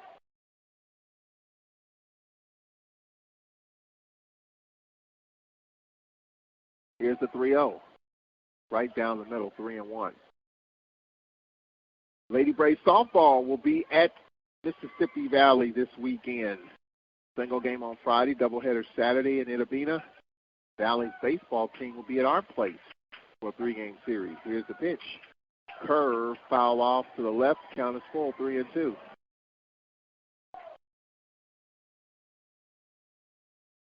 Three and 2 to count here in the bottom of the 6th inning. Game started at 6:33. Hour and a half game so far. Here's the pitch. Misses outside. Ball 4, and they're loaded up. Well, this is what Brett Richardson has been talking about. We're kind of right there, and then the wheels start to come off. Bases loaded. Nobody out. 2 walks and a single. Gonzalez at third. Valier at second. Graham at first. Hayden Dunhurst, who has struck out twice, stands in. Lefty on lefty. The lefty Dunhurst facing the lefty Osborne. Bases loaded, nobody out. 1-1 game. Here's the pitch. This just misses. Ball 1. Want to know the count. Braves would love to trade 2 for 1. A double play, 4 runs. They're in at first and third, back at second and short. 1-1 game. The pitch. This just misses. 2-0. 2 borderline pitches. Osborne didn't get the call. 2-0 count here in this 6th inning. 1-1 game.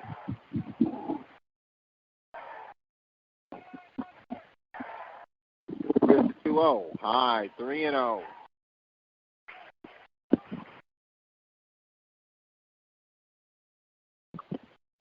The count. Bottom 6. Bases loaded. Nobody out. 1-1 game. Here's the 3-0. Low. 2-1 Ole Miss. 3 straight walks for Osborne. 2-1 Ole Miss. Brett Richardson's got to make a decision at some point. Again, I think he's still looking for the 2 for 1. Double play, 4 runs. Then Dan Cleave stands in. Wide to second. Grounded to short. Bases loaded, still nobody out. The pitch misses. Here's the tough part. If you're walking people, all some of these hitters are going to do is just keep the bat on their shoulders so you can throw a strike. 3 straight walks for Osborne. The pitch. Here's a shot. Base hit. 1 run scores. Runner being waved around. Throw comes in to short. RBI single for Van Cleve. Scores Johnson and Graham. And it's 4-1. Ole Miss.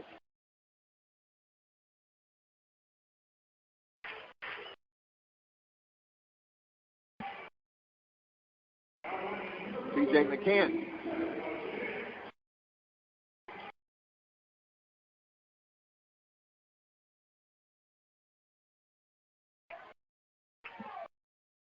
Brett Richardson on the phone trying to get his bullpen quickly warmed up. Pitch to McCann, swing and a miss. So 3 runs in by Ole Miss. Started out with a single, then 3 straight walks, drove home a run. With the bases loaded, a single by Van Cleve scores 2, and it's 4-1 Ole Miss. Osborne, the third pitcher, brings it home. Fly ball in the deep center field. Going to move the runner from second to third. Caught at center. Runner being waved around, and here's the throw, and it's going to be offline. Runner scores all the way from second base as Khalil Smith slipped on the catch. And by the time he regathered himself, a run scores. Dunhurst scores all the way from second base. That's kind of like an Ozzie Smith moment back in the 80s against the Milwaukee Brewers, in which he scored all the way from second base on a deep fly ball. So run in. It's 5-1. Here's the pitch. This is so Van Cleve at second with 1 out. Ole Miss with 4 runs, 2 hits, 3 walks in this inning, and they lead 5-1. The walks of Earth. Here's the pitch. Foul off to the right side.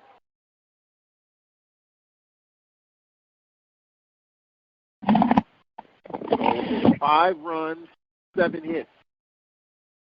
Braves with just 3 hits in this game.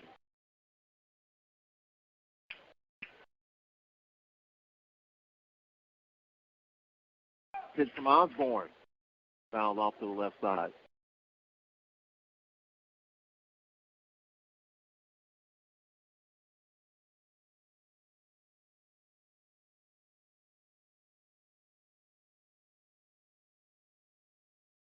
Baker, 1 for 2 single, hit into a 6-4-3 double play. Hit from Osborne. This is hit by Jenkins. Going to be a wild pitch. Van Cleve to third.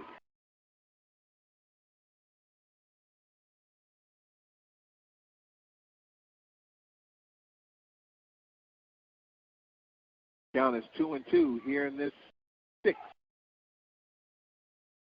Braves are down 5-1. Runner at third, just 1 out. Count is 2-2. Here's the pitch. Just got a piece of it, fouled it back. Try to update the SWAC scoreboard. Jackson State beat Tougaloo 17-3 today.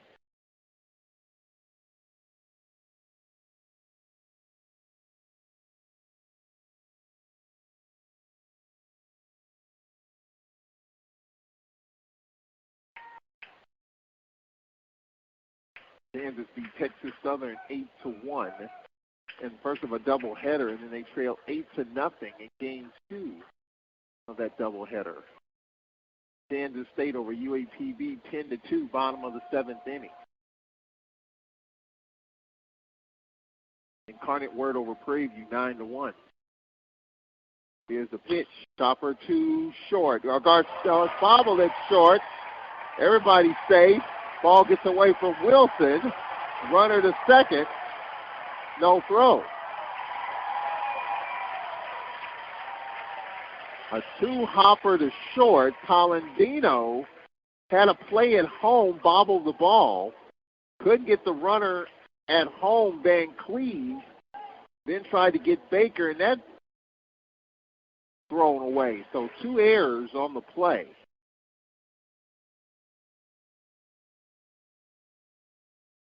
It's 6-1, and here comes Brett Richardson. Looking into the bullpen. Well, he can make a change or stay with Osborne. And Osborne, his evening is done. We'll take a break. We'll give you the 4th Braves pitcher when we come back. 5-run 6, Ole Miss 6, and Alcorn 1. We'll take a break. We'll be back. This is Braves Baseball. Peekaboo. Peekaboo. Smile. Smile, buddy. Come on. Smile. Oh, honey, he's still not smiling. Maybe he's not a smiler. Yeah. Maybe he's just not a happy baby. Maybe he's just being a boy. You know how boys are. Or maybe he's teething. Oh, poor baby. I think his gums hurt. Maybe he's just tired. Or maybe his tummy hurts. He didn't eat that much.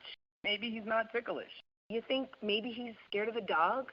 Maybe he'll outgrow it. Maybe it's a phase. Maybe he just doesn't like smiling. Maybe. And we can definitely do something to help. Maybe is all you need to find out more about autism. By 6 months. Charles is interviewing people while the game going on. I can't stand that. Interviewing people while the game is going on. Brought to you by Autism Speaks and the Ad Council. But it's coming across pretty good. Alcorn was tied at 1. Now he's 6-1 going into the 6th. 6th appearance. Mississippi. Ole Miss. This is kind of how it's happened for close game and then walks. Yeah, so it's just calling to see if he's checking it out. Well, I talked and sung the praises. The Braves fielding only 8 errors to this game, and they've committed 3 tonight. You said it's going on now? Ole Miss was a 5-run inning. Yeah, he's down with him. Hit. Yeah. Errors. He interviewed the volleyball coach and 3 walks. And Ole Miss was a 6-1 lead. Okay. Leatherwood stands in. This is the 8th man to bat in the inning.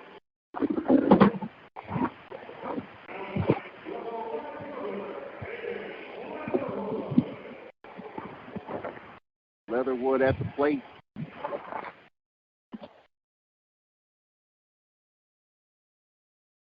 Six to 1 Ole Miss. 5 runs here in the 6th inning. At the belt, brings it home. Foul off to the right side, 0-1 the count. Ole Miss will host Arkansas here in the SEC weekend tilt. The Braves will host Mississippi Valley. WAC tilt. Coming up Friday at 6, Saturday at 3, Sunday at 1. We'll bring all the action to you.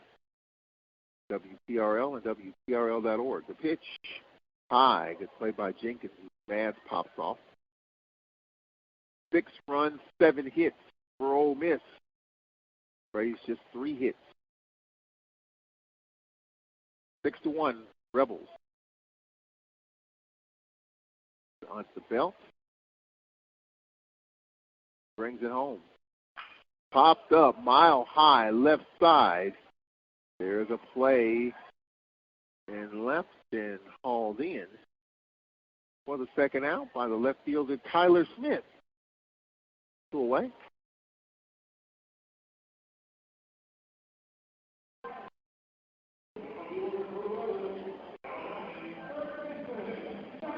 Top of the lineup, Justin Bench stands in.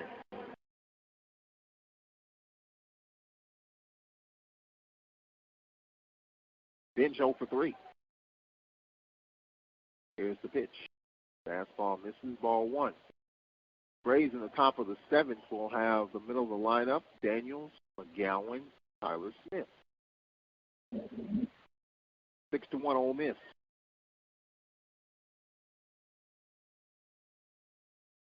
Here's the pitch, fouled off.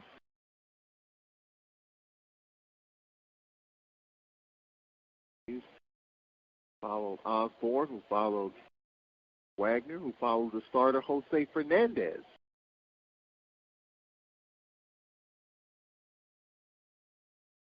Most hands on deck. Here's the pitch. Fastball up and in.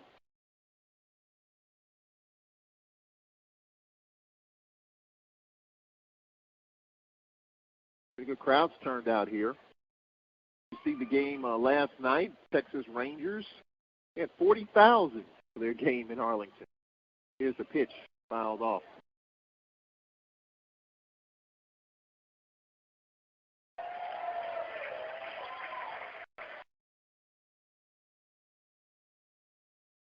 That's probably the biggest crowd we've seen for any sporting event in the last year. 2-2 the count. The pitch. This is outside, full count.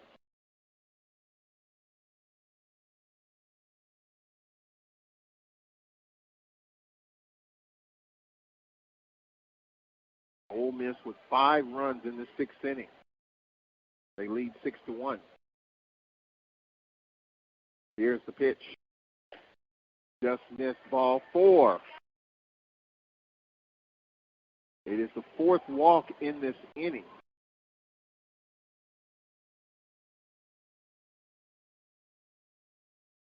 And you know what's funny about it? We had not allowed a walk until this inning.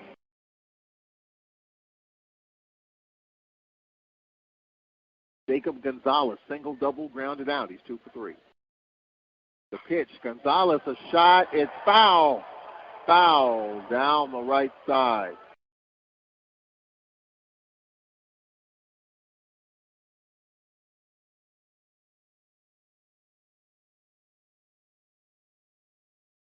Oh, and 1 to count. Bottom six, a long bottom six if you're a Braves fan. 6-1 Ole Miss. The pitch inside. Good play by Jenkins. Lands behind him, but not far enough away.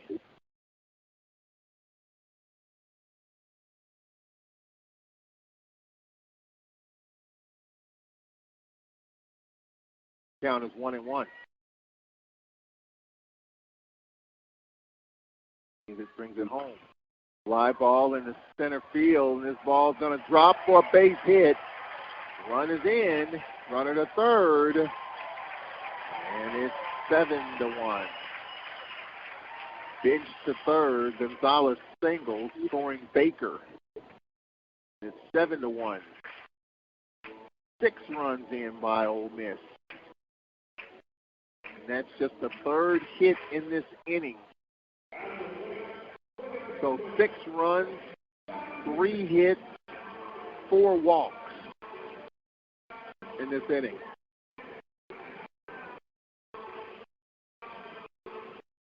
7-1 Ole Miss.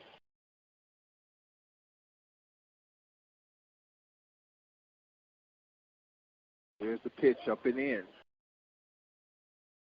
Ball 1. Second time in this inning up. Clear. Walk, struck out, fly to center. 0 for 2 with a walk. The pitch. Fastball just missed. Help us gear up support for Alcorn Athletics. Join the Alcorn State A Club. Membership is $100 per person and is available to Alcorn supporters who wish to support the athletic program and their student athletes. For more information, contact A Club President Alvin Moore at 205-222-1044. That's 205-222-1044. If you want to join the Alcorn State University A Club. And also, if you need Alcorn State gear, go online to www.alcornstate.bookstore, BKSTR.com. That's alcornstate.bkstr for bookstore.com.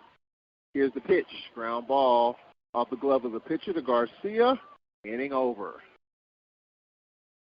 But Ole Miss with a 6-run inning. 3 hits, 4 walks, and 1 left. Braves got to get to work. Down 7-1 through 6. Braves will have Daniels, McGowan, and Tyler Smith coming up in the 7th inning. We'll get to it in 1 minute. This is Braves Baseball. Alcorn State University and the Trademark and Licensing Administration have joined to coordinate the placement of the university marks, both externally and internally, on items including shirts, caps, or other products. The university licenses will only use those products which reflect positively upon the university and are in keeping with the university's mission.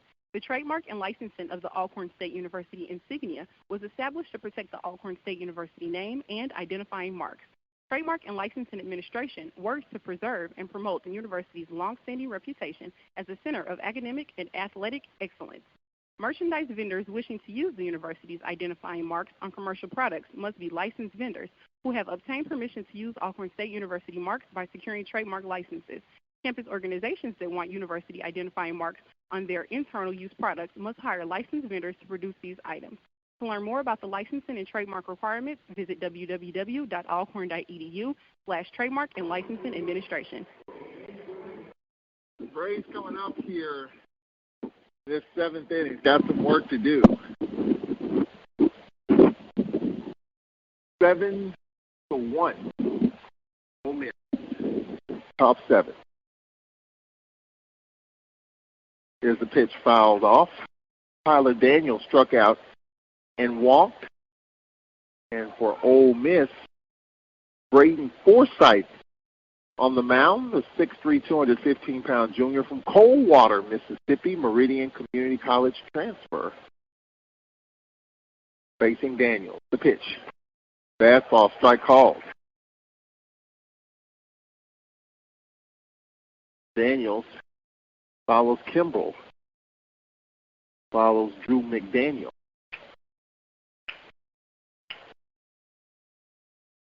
Two and two the count. The pitch to Tyler Daniels. Chopper to short, charging, 2 hops, quick throw, got him. 1 away.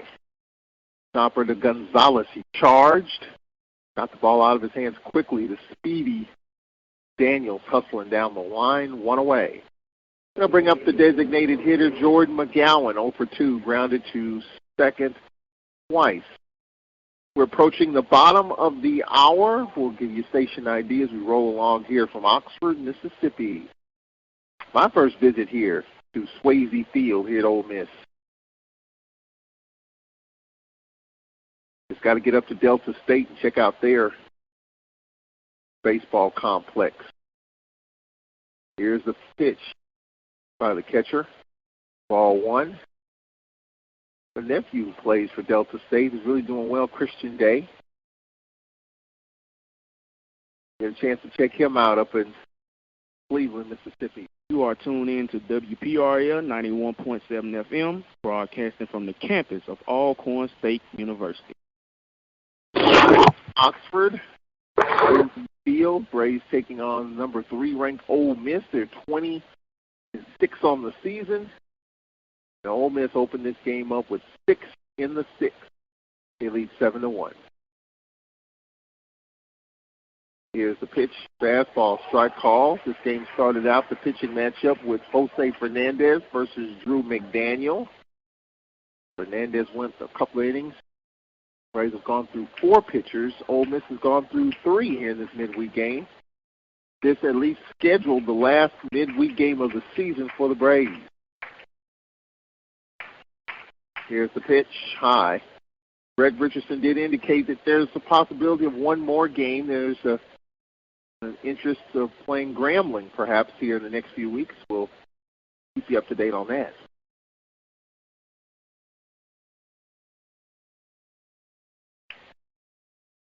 More midweek games, more opportunities to see other guys get work.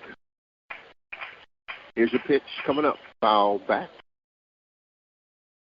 Bat of Jordan McGowan. Hope to see you at Willie Rapp McGowan Stadium, Bill Foster Field. Coming up Friday at 6, Saturday at 3, Sunday at 1. We'll have all the action right here, 91.7 WPRL and WPRL.org. 7-1, Ole Miss here in the 7th.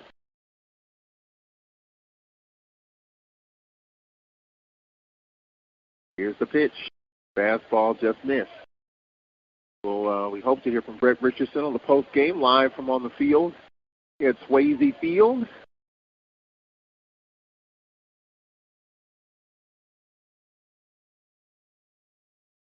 Ole Miss 7, Alcorn 1 here in the top of the 7th.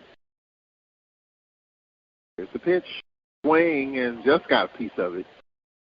Job by McGowan just staying alive. We'll update the scoreboard. A lot of midweek games on this Tuesday. Braves, of course, were off this weekend, had a bye weekend. Had trips to Bama State and A&M and Valley. What a good weekend to be off. Here's the pitch. Another foul. Home-heavy schedule in the conference. Home series with Valley, home series with Bama State, as well as Alabama A&M. We go to Jackson next weekend.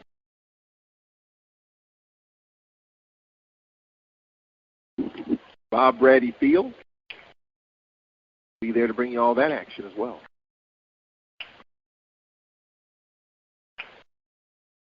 Here's the pitch. Call, third, strike.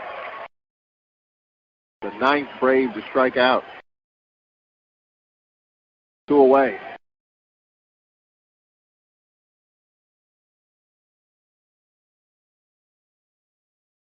To bring up Tyler Smith. Tyler Smith flied to center and struck out. 6th in a row. Set down.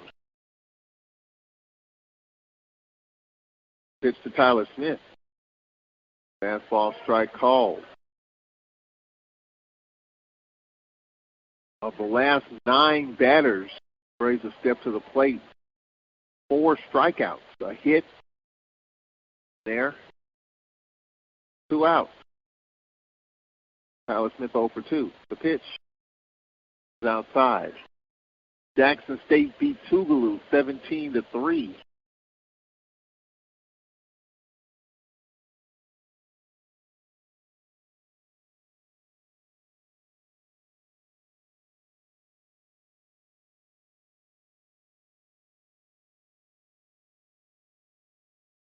Here's the pitch, fastball, swing and a miss. Tyler Smith in the hole, 1-2.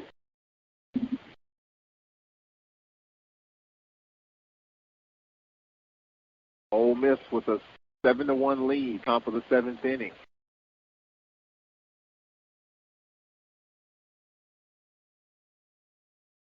Here's the pitch. Curve just missed.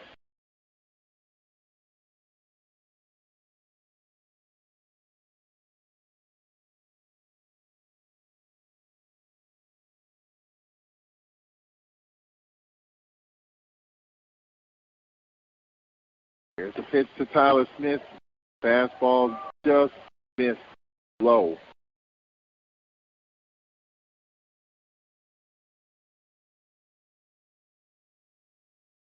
Forsythe.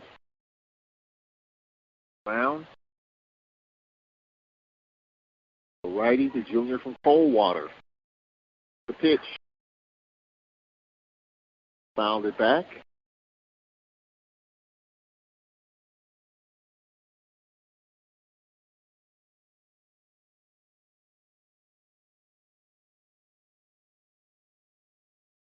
Count is full, 3-2, top 7.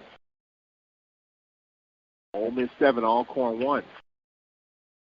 Here is the pitch. This is ball 4. So Tyler Smith on base for the first time. Draws a walk. Let's see, the Braves have been issued 3 walks. Daniels walked in the 4th. Betancourt walked in the 3rd.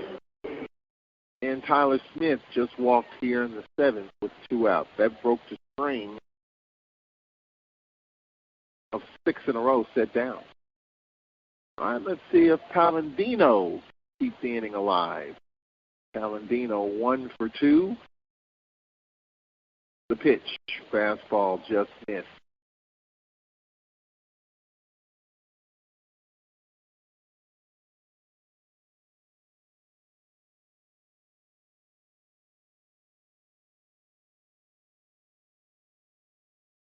Here's the 1-0. Runner going, poked it foul. Well, wish the Lady Braves softball team luck this weekend as they head up to Mississippi Valley. Always interesting going up against Lee Smith Ball Club, the head coach at Valley, also an athletic director there at Valley. Remember, once upon a time, Valley won 6 straight tournament championships, softball. They were really good for a number of years. I dropped off a little bit. Here's a pitch, swing and a miss on a pitch up and in. But when you talk to Lee Smith, head coach there, always gives you the impression, don't ever count out the Delta Devils. And I think Joseph Rankin has their respect as well.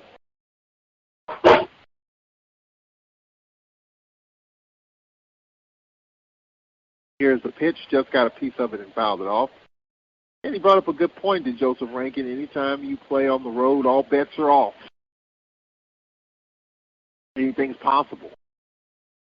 The Lady Braves can go up to the Delta and they won the last game with A&M. Can they build on that? Find out this weekend.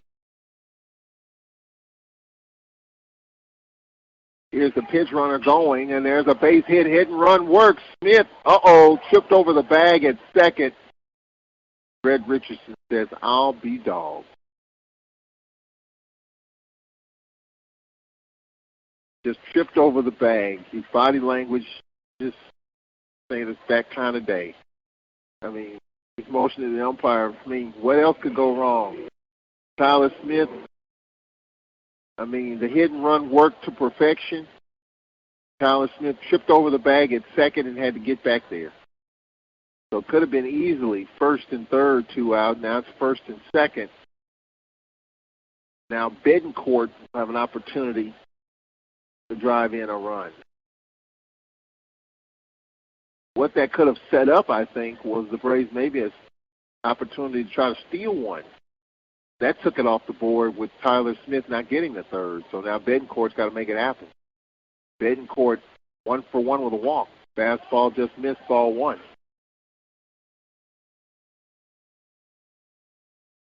And it just showed the replay. Yep, on the CC Network Plus. Tyler Smith had to tip over the bag at second, had to hustle back. The runner's on at first and second. Here's the pitch. Fastball, strike called, 1-1. Ole Miss 7, Alcorn 1, top of the 7th inning here in Oxford, Swayze Field.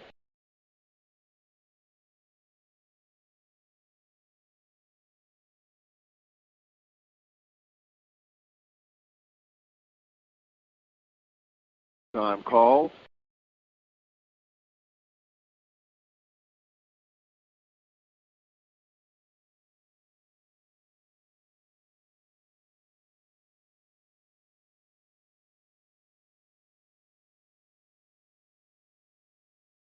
Here's the pitch. Strike call.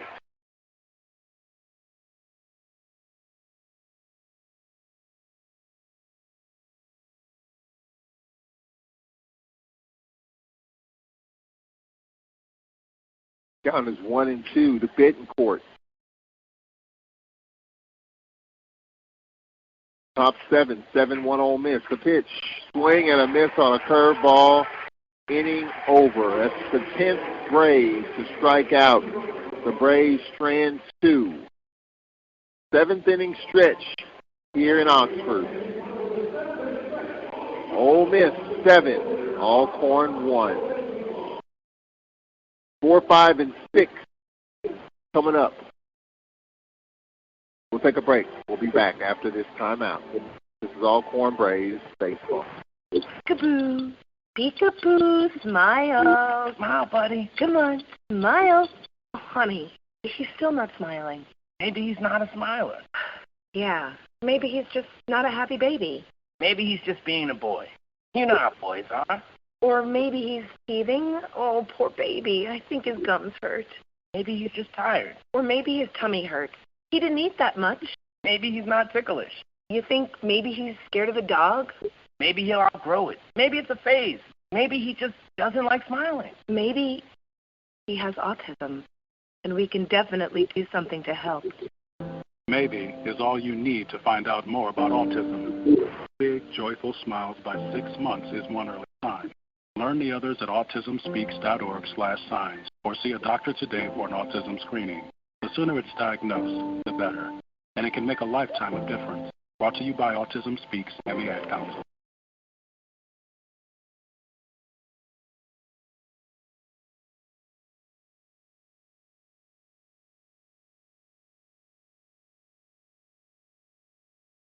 No pitcher in for the Braves.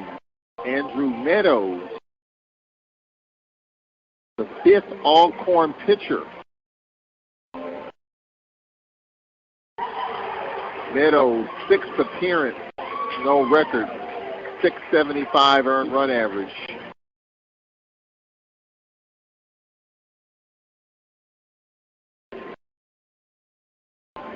For the Braves. He pitched 5 in the 3rd inning, 7 hits, walked 8, struck out 5. Just received news on the black basketball front. Longtime UAPB men's coach George Ivory, who made his run on social media, has resigned at UAPB. That just got a wow for me. And George Ivory has won at a pretty high level for a while at UAPB.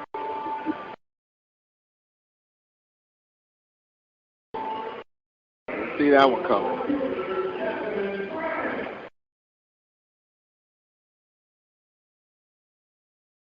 Graham at the plate, 4, 5, and 6 in the lineup. Graham flared to Hunter Wilson. 1 out.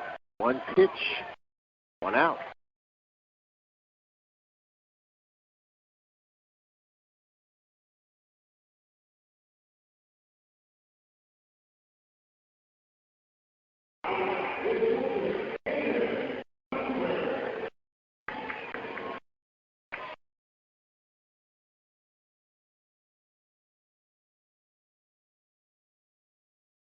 Dunhurst stands in.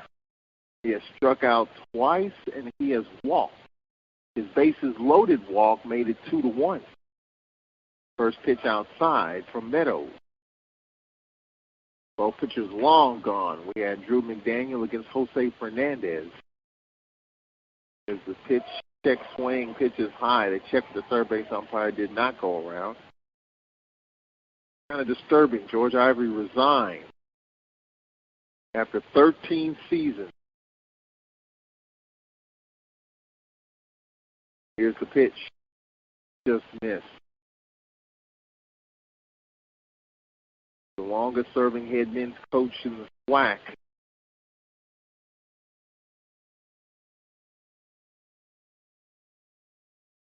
See that one. Here's the pitch. Strike called.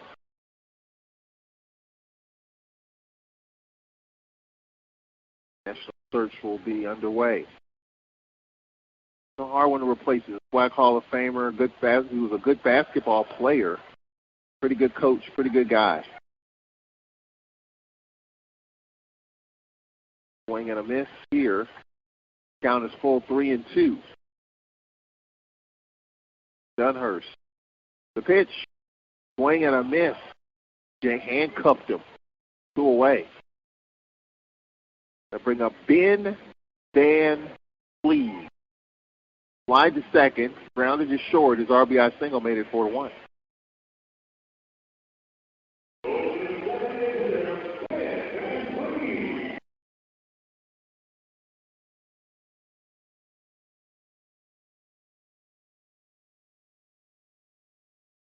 Here's the pitch to Van Cleve, and it hit him. Curveball got away from Meadows.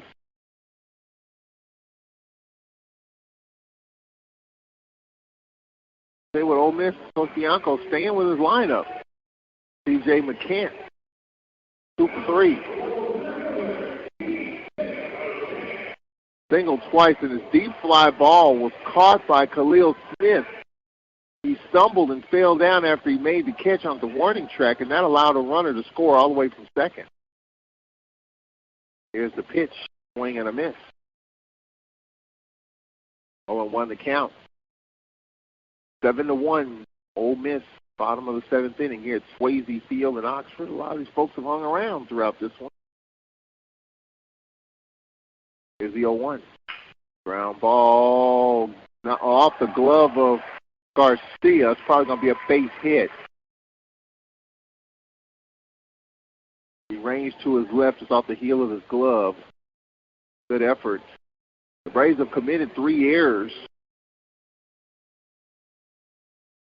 Well, they actually took an error off the board. So they've committed 2 errors. They had 3 up there, so I guess they reconsidered one of the errors and turned it into a hit. So the Braves have committed 2 errors in this game. The 9th hit for Ole Miss. Coming in, the Braves only committed 8 errors. That's second least in the conference. Pitch inside to Baker.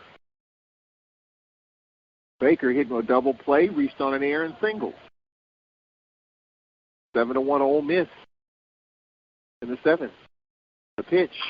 High fly ball in the center field, ranging to his left, playable in center is Smith in right center, hauls it in, and the side is retired. 2 stranded for Ole Miss. We played 7-1 Rebels. Back after this timeout, top of the lineup for the Braves. Khalil Smith, Tristan Garcia, Kyle Jenkins coming up in 1 minute. This is Braves Baseball. Peekaboo. Peekaboo, smile. Smile, buddy. Come on, smile. Oh, honey, he's still not smiling. Maybe he's not a smiler. Yeah, maybe he's just not a happy baby. Maybe he's just being a boy. You know how boys are. Or maybe he's teething. Oh, poor baby. I think his gums hurt. Maybe he's just tired. Or maybe his tummy hurts. He didn't eat that much. Maybe he's not ticklish. You think maybe he's scared of a dog? Maybe he'll outgrow it. Maybe it's a phase. Maybe he just doesn't like smiling. Maybe he has autism, and we can definitely do something to help. Maybe is all you need to find out more about autism. No big, joyful smiles by 6 months is one early sign. Learn the others at autismspeaks.org/signs or see a doctor today for an autism screening. The sooner it's diagnosed, the better. And it can make a lifetime of difference. Brought to you by Autism Speaks and the Ad Council.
No pitcher in the game for Ole Miss. Senior Austin Miller, 6'7", 215, from North Liberty, Iowa. One of the tallest I can remember seeing on the mound. Here's the pitch from the righty, strike called. Khalil Smith leading off this 8th inning. Smith single put the Braves up 1-0. He struck out and flied to left. He's 1 for 3 with an RBI. 7-1 Ole Miss. The pitch. Check swing, foul off to the right side.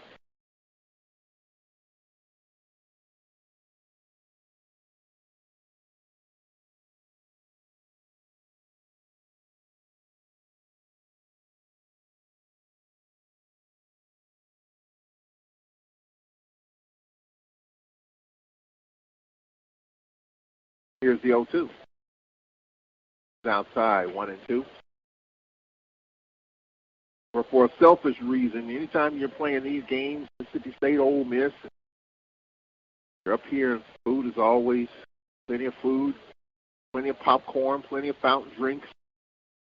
Even got a little ice cream shop with plenty of ice cream cones, ice cream sandwiches. Here's a check swing and a shot to short, 1 out. Going to bring up Tristan Garcia coming in, leading the league in hitting. With a .463 average, he's 0 for 3 in this game.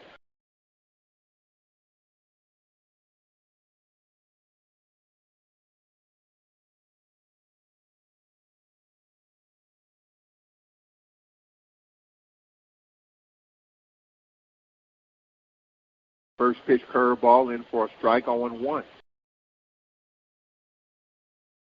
Open Mic Broadcast Network. Here in this game, Dr. Michael Prince, obnnetwork.com. There's the next pitch, swing and a miss. We'll also pick up Sunday's game with Mississippi Valley. Check out the obnnetwork.com for various programming, talk shows.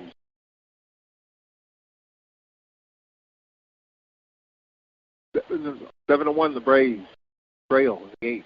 Here's the pitch. Next, fouled it off. Austin Miller, for Ole Miss. Derek Horn confirmed, and this has already been out, that the football team will be playing in 2028. Looking forward to that. Here's the pitch. Up and in. Spoke too quickly, folks. Well, no, I can say that. I look forward to being here in 2028. That's a long ways off. But yeah, I look forward to being here.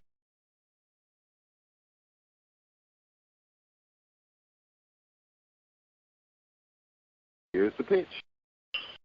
Jam. Foul it off to the left side. Of course, Ole Miss, coached by Lane Kiffin. Nick Saban staff. Lane Kiffin comes here, and then Steve Sarkisian takes Lane Kiffin's spot as OC, and then he goes to Texas. Bill O'Brien is now in that role at Alabama. Here's the pitch. Fouled it off his foot.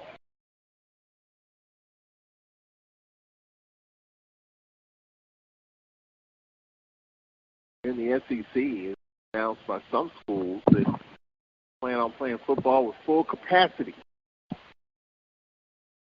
Texas A&M, I think Alabama are the two that I've read. I don't know about Ole Miss or State, but schools are planning full capacity, packed houses. We had a packed baseball game yesterday in Arlington, Texas with the Rangers, 40,000. Here's the pitch.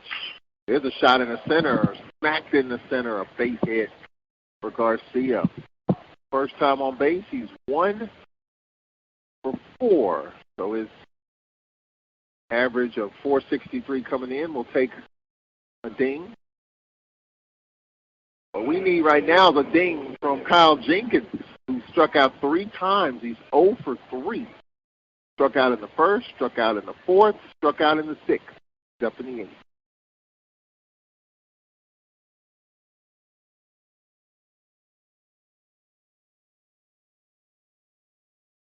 Braves have struck out 10 times. And Jenkins a shot in the left, and this ball's going to drop for a base hit. Well, there's a ding. That's a base hit. I'll take that. So back-to-back singles. Garcia and Jenkins. And the Braves have something going in the 8th here. 2 on and 1 out for Hunter Wilson. Hunter having a tough game. 0 for 3. Fly to left. Grounded to second. Struck out. See if Hunter Wilson with 1 swing in the bat can make it interesting.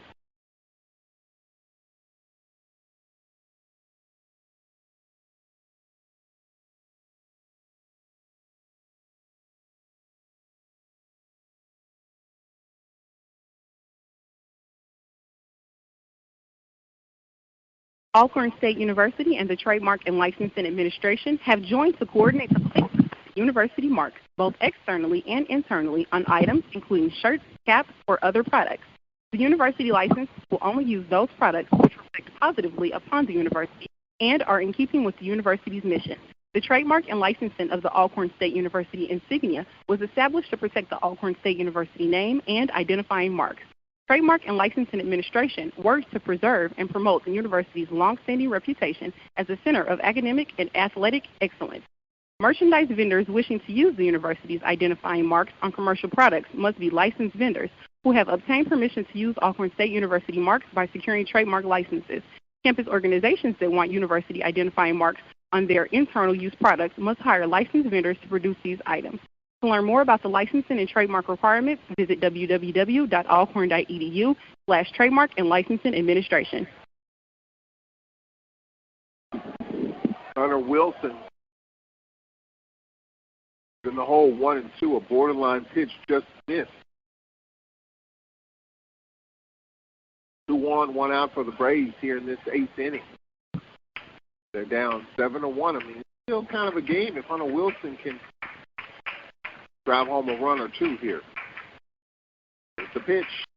Wilson swinging a miss on an inside pitch, and down he goes.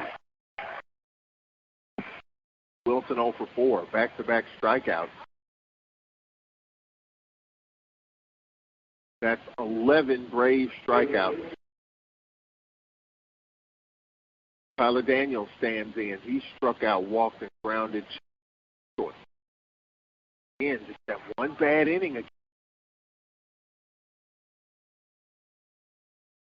6 runs, 6 innings. Different. The walks really set that inning up, though. Here's the pitch. Curve drops in for a strike. Top of the 8th inning here in Oxford. 7-1. Braves. Second time Braves have played Ole Miss this season. And it's scheduled anyway. This is the last non-conference game. There is something in the works, perhaps, of playing a conference Western Side Grambling, but nothing definitive at the time. Here's the pitch. Time called.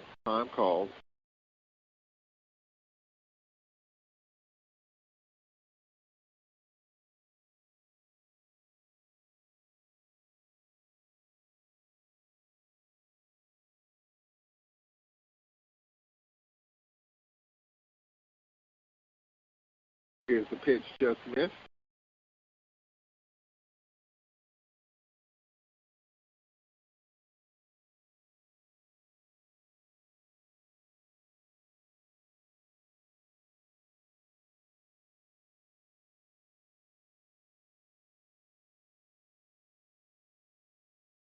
You are tuned in to WPRL 91.7 FM, broadcasting from the campus of Alcorn State University.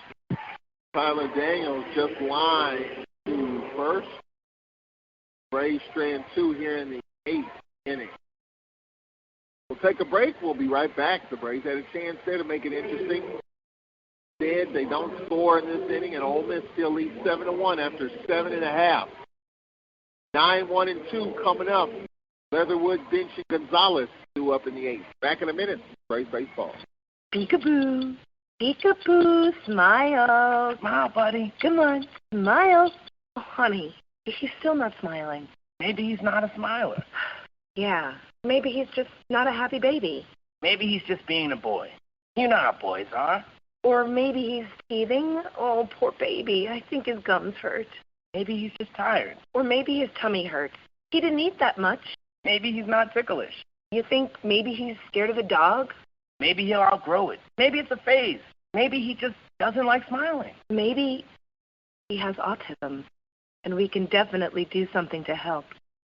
Maybe is all you need to find out more about autism. No big, joyful smiles by 6 months is one early sign. Learn the others at autismspeaks.org/signs or see a doctor today for an autism screening. The sooner it's diagnosed, the better. And it can make a lifetime of difference. Brought to you by Autism Speaks and the Ad Council. You are tuned in to WPRL 91.7 FM, broadcasting from the campus of Alcorn State University. Top of the hour, another Braves pitcher, Devin Puckett. 6th appearance. Want to know his mark, just 6 innings pitch. Struck out 7, walked 7. So Puckett follows Meadows, Simmons, Osborne, Wagner, and Jose Fernandez. Well, Brett Richardson said it was going to be most hands on deck for this one, and he lived up to his words there. Of course, the Final Four college basketball season ended the other day. Last night, as a matter of fact. What about Baylor? We played Baylor. They were the number 1 team in the country when we played them last game in 2020. Well, CBS Sports recognized some very deserving, hard-working, and talented HBCU basketball players from SWAC and MEAC, and Alcorn's own Tremaine Crosby was featured in that group. Right, bottom of the 8th inning. Ole Miss, 7-1. John Rice Plumlee, sophomore from Hattiesburg. Plumlee batting for Leatherwood. Here's the pitch to Plumlee. Side. 9 here, and we're back to the top of the lineup. Bench. Little Fat Nick. Stay in. Not many things for Ole Miss. 7-1 Rebels bottom. The pitch. Fastball, just next pitch, strike called. Like borderline pitch. Down is full 3-2. 7-1. Ole Miss the lead. Braves. Bottom of the pitch. Side ball 4. Plumlee, leadoff walk. Top of the lineup with Bench. This is back for Bench. 0 for 3 with a walk. I'm sure we'll see Jose Fernandez start game 1 against Valley Friday at 6 o'clock. Went a couple of innings just to get, and as Brett Richardson said in the pregame, we have this bullpen work today. There's a not down the line, and that's going to be a foul ball. And it's one of those times which you get your work in and get out. It's got that. They'll start game 1 against Valley. At the standings, Braves have a chance to really help themselves. 12 games left in the division. 9 of them at home. Braves can really off of that. Here's the pitch. Long fly ball, deep left field, but it's going to be caught. Left. Grounded. Ominous. Tyler Smith hauls it in. On the way. We're talking in the dugout before the game. Alabama A&M beat Alabama State in a game that a lot of people didn't thought would happen. Haven't followed SWAC baseball as deeply until now. Jackson State looks really good, but again, are they really that good? Or look at what hasn't happened the rest of the Brett Richardson said 2 of the 3 games we were right there with them. Runner going, pitches outside, the throw is too late. Stolen base. Jenkins did the best that he could to get it out of his hands quickly. Stolen base for Plumlee.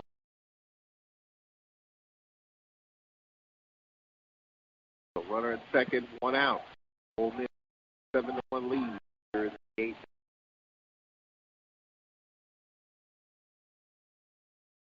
Here's a wild pitch. Runner to third.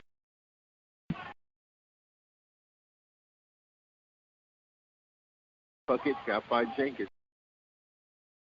So a walk to Plumlee, a stolen base, and a wild pitch at third.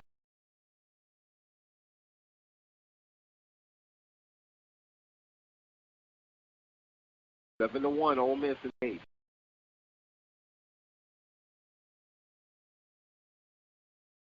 Two Braves players in the bullpen out on the left side.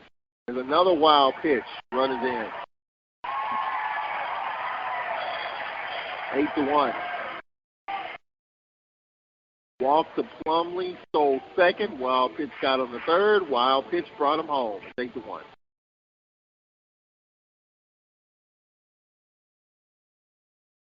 I imagine Brett Richardson doesn't plan on making any more pitching changes.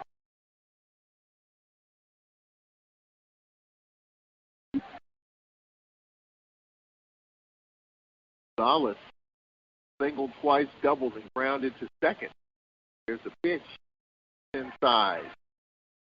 This gets by Jenkins. Well, but a walk. Gonzalez on base for the 4th time. Get a pinch hitter as Brett Griffin tries to settle down his pitcher. We'll take a 1-minute break. We'll be right back. Ole Miss will run here in the 8th. They're up 8 to 1. Back in a minute. This is Braves baseball. Alcorn State University and the Trademark and Licensing Administration have joined to coordinate the placement of the university marks, both externally and internally, on items including shirts, caps, or other products. The university licenses will only use those products which reflect positively upon the university and are in keeping with the university's mission. The trademark and licensing of the Alcorn State University insignia was established to protect the Alcorn State University name and identifying marks. Trademark and Licensing Administration works to preserve and promote the university's long-standing reputation as a center of academic and athletic excellence. Merchandise vendors wishing to use the university's identifying marks on commercial products must be licensed vendors who have obtained permission to use Alcorn State University marks by securing trademark licenses. Campus organizations that want university identifying marks on their internal use products must hire licensed vendors to produce these items. To learn more about the licensing and trademark requirements, visit www.alcorn.edu/trademark and licensing administration. Garrett Wood at the plate. The 5'11", 170-pound junior from Claremont, Oklahoma. I think Brett Richardson looked at Puckett and said, look, you're it. Find a way to get 3 outs. Get outside of this inning. Pitch. Low. 3 straight wild pitches. Well, pitch low. Ole Miss a run in the 4th. 6 in the 6th. Run here in the 8th. They're up 8-1. 1 out. Runner at first. To see if the Braves can turn the double play. Here is a throw. Runner trying to steal second. He didn't even get there. And never touched the base. Slide came up short. Good job by Jenkins. 2 out. The way he was running, I wondered was he just trying to give himself up. Jenkins bobbled it. Landed about 2 short of the bag on the slide. So 2 out. Bucket can now get out of this inning with bases. The full windup brings it home. Fastball low.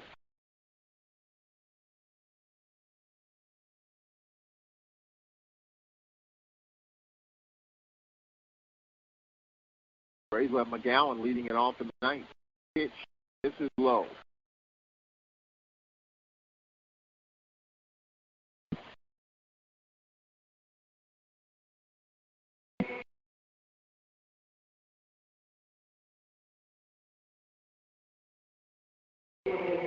Trey LaFleur. In for Graham.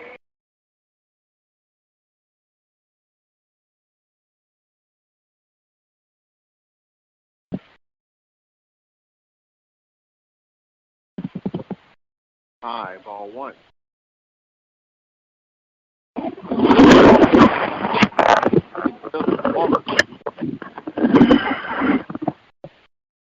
Trying to start up the inning again. Pitch. Another wild pitch.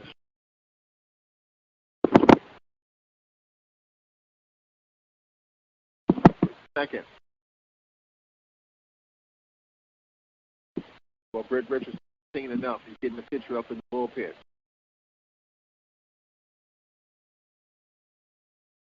Hoping that Puckett would get out of this inning. Struggling to.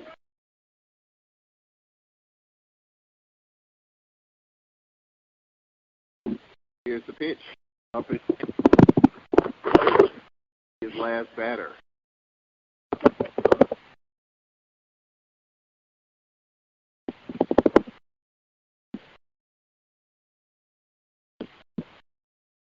Here's the pitch. This is inside. Ball 4. Joe Smith throwing in the bullpen.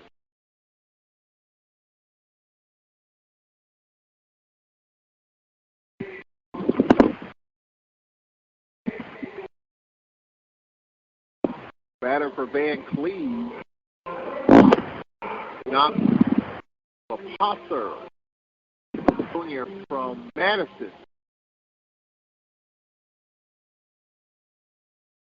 So Bianco really emptying his bench.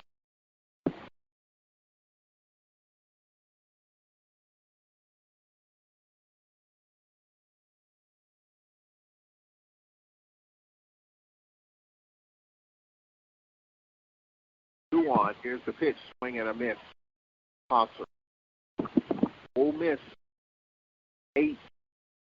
All 4-1. Half of the 8th inning. Gets Swayze.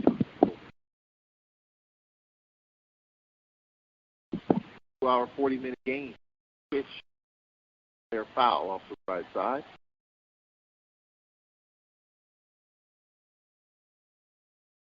Braves will head home tonight, get ready for Valley this weekend.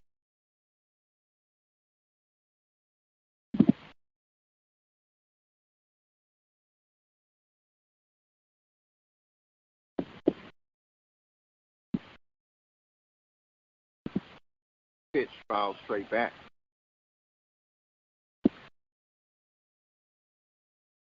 Braves want to do some damage.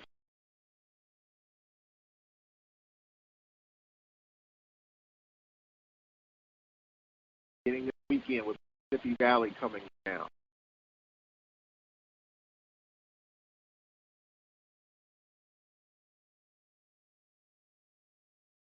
0-2 the count. The pitch.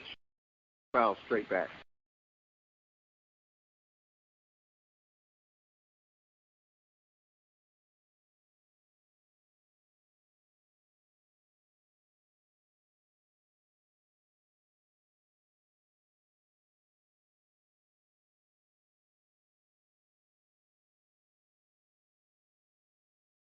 Home half of the 8th. Here's the pitch. This is high, 1-2. On the at 5:45. Friday night. The lights. At McCowan Stadium, Bill Foster. Clock first pitch. The pitch. Ground ball to third. Throw second, and he's safe. The throw from third to Garcia. Hustling down the line. Beats it out. Bases are loaded.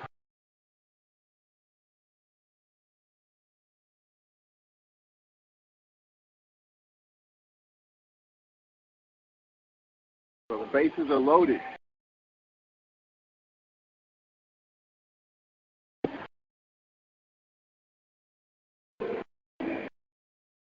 Van Cleve at the plate. Bases are loaded. Here's the pitch. Fastball low between the legs of Jenkins. Didn't see it. Home plate umpire gets out of the way. To the left of Jenkins. Lost it. See it. No one can advance. So the count. It's been a struggle here for this pitcher Puckett.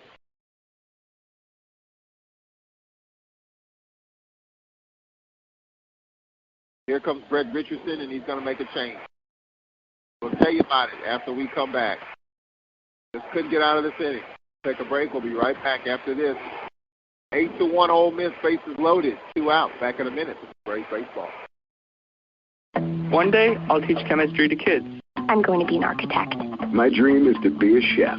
At the U.S. Department of Education's Office of Federal Student Aid, we provide more than $150 billion each year in grants, loans, and work-study funds, making higher education possible for anyone at any stage of life. I can go back to college. I can change careers.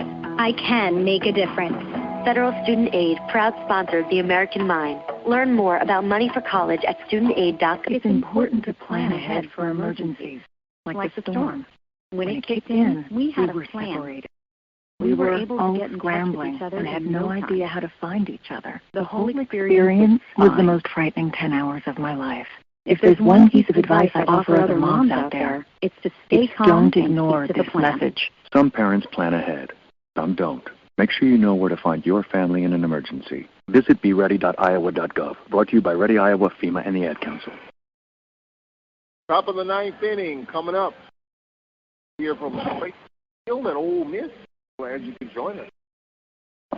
Broadcast of Braves baseball, and we announced we're going to have volleyball on the radio starting in the fall.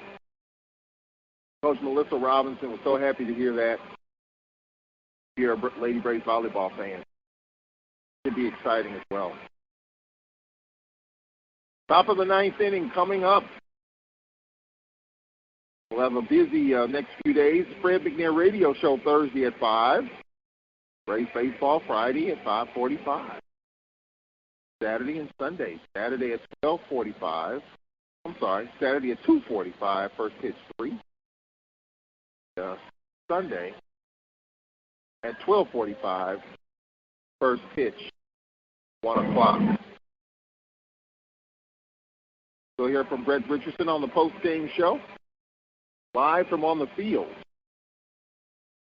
Top of the 9th inning here at Swayze Field at Ole Miss. Top of the 9th inning. First pitch up in the air, ball 1. Jordan McGowan at the plate, followed by Tyler Garrett Palladino. Pitch. McGowan 0 for 3, grounded to second twice, struck out. 1-1. Low, 2-1. Wes Burton, 6'8", 235-pound sophomore, Santa Monica, California. They've got a 6'7" and a 6'8" on the hill. Pitch, swing and a miss. Down is even 2-2. Top of the ninth inning. Ole Miss 8, Alcorn 1. 2-2.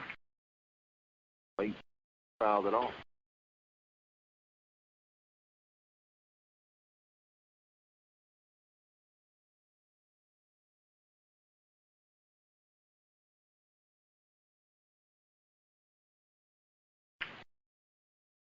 Two and two to count to McGowan. The pitch. Another swing, fouled it off.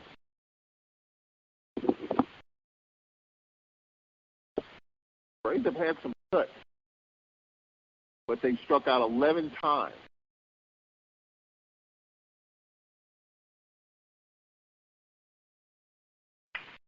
Here's a 2-2. Swing and a miss. 12 strikeout. Game, 1 out.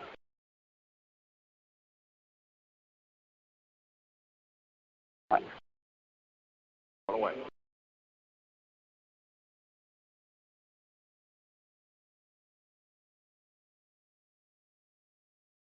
Tyler Smith saying things again. Like many of these games that we've had, one-sided, one inning is the Braves in. Pitch to Tyler Smith, fastball, strike called.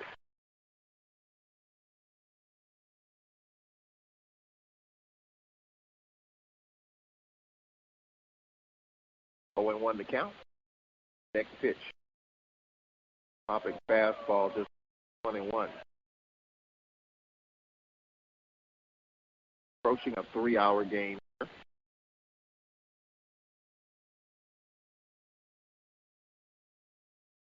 The pitch, late swing and a miss.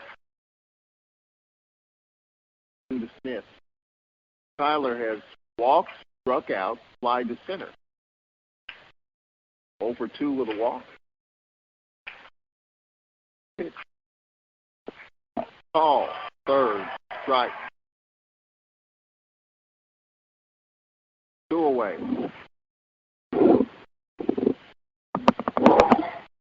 Jared Palladino staying 2 out bases empty in the ninth.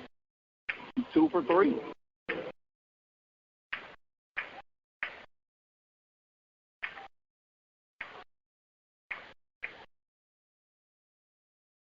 Number 8 hitter, the pitch, side, ball 1. Ole Miss 8, Alcorn 1. Ole Miss will play Arkansas here in a 3-game set. Braves will head home and get ready for Valley set. Friday at 6. We'll be on the air at 5:45 on the lights at McGowan Stadium, Foster Field, Friday night.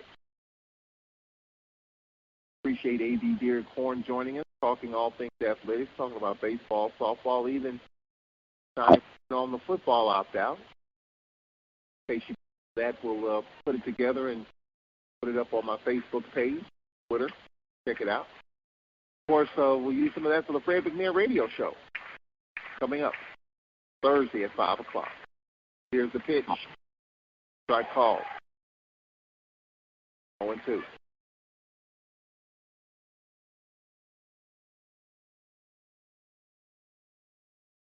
Sorry, 1-1. 1-1 to count. The pitch. A shot down the right side. Going to drop in for a base hit, maybe extra bases. Nope. The long single. Palladino, he's on base for the 3rd time. He's 3 for 4.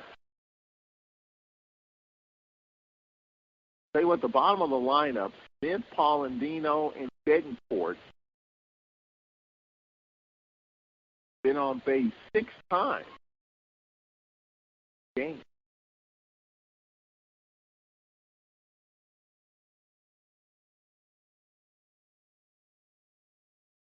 Two-out runner at first here in the ninth. Down 8-1.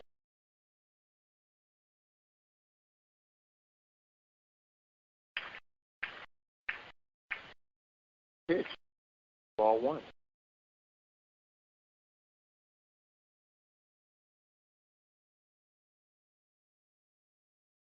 the count.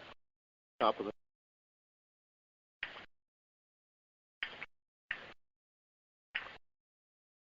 1-0.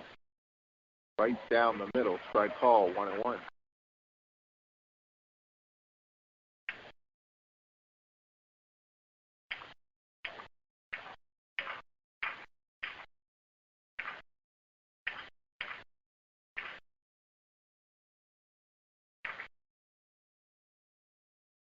One. Swing and a miss on an inside pitch, 1-2. They're down to that final strike.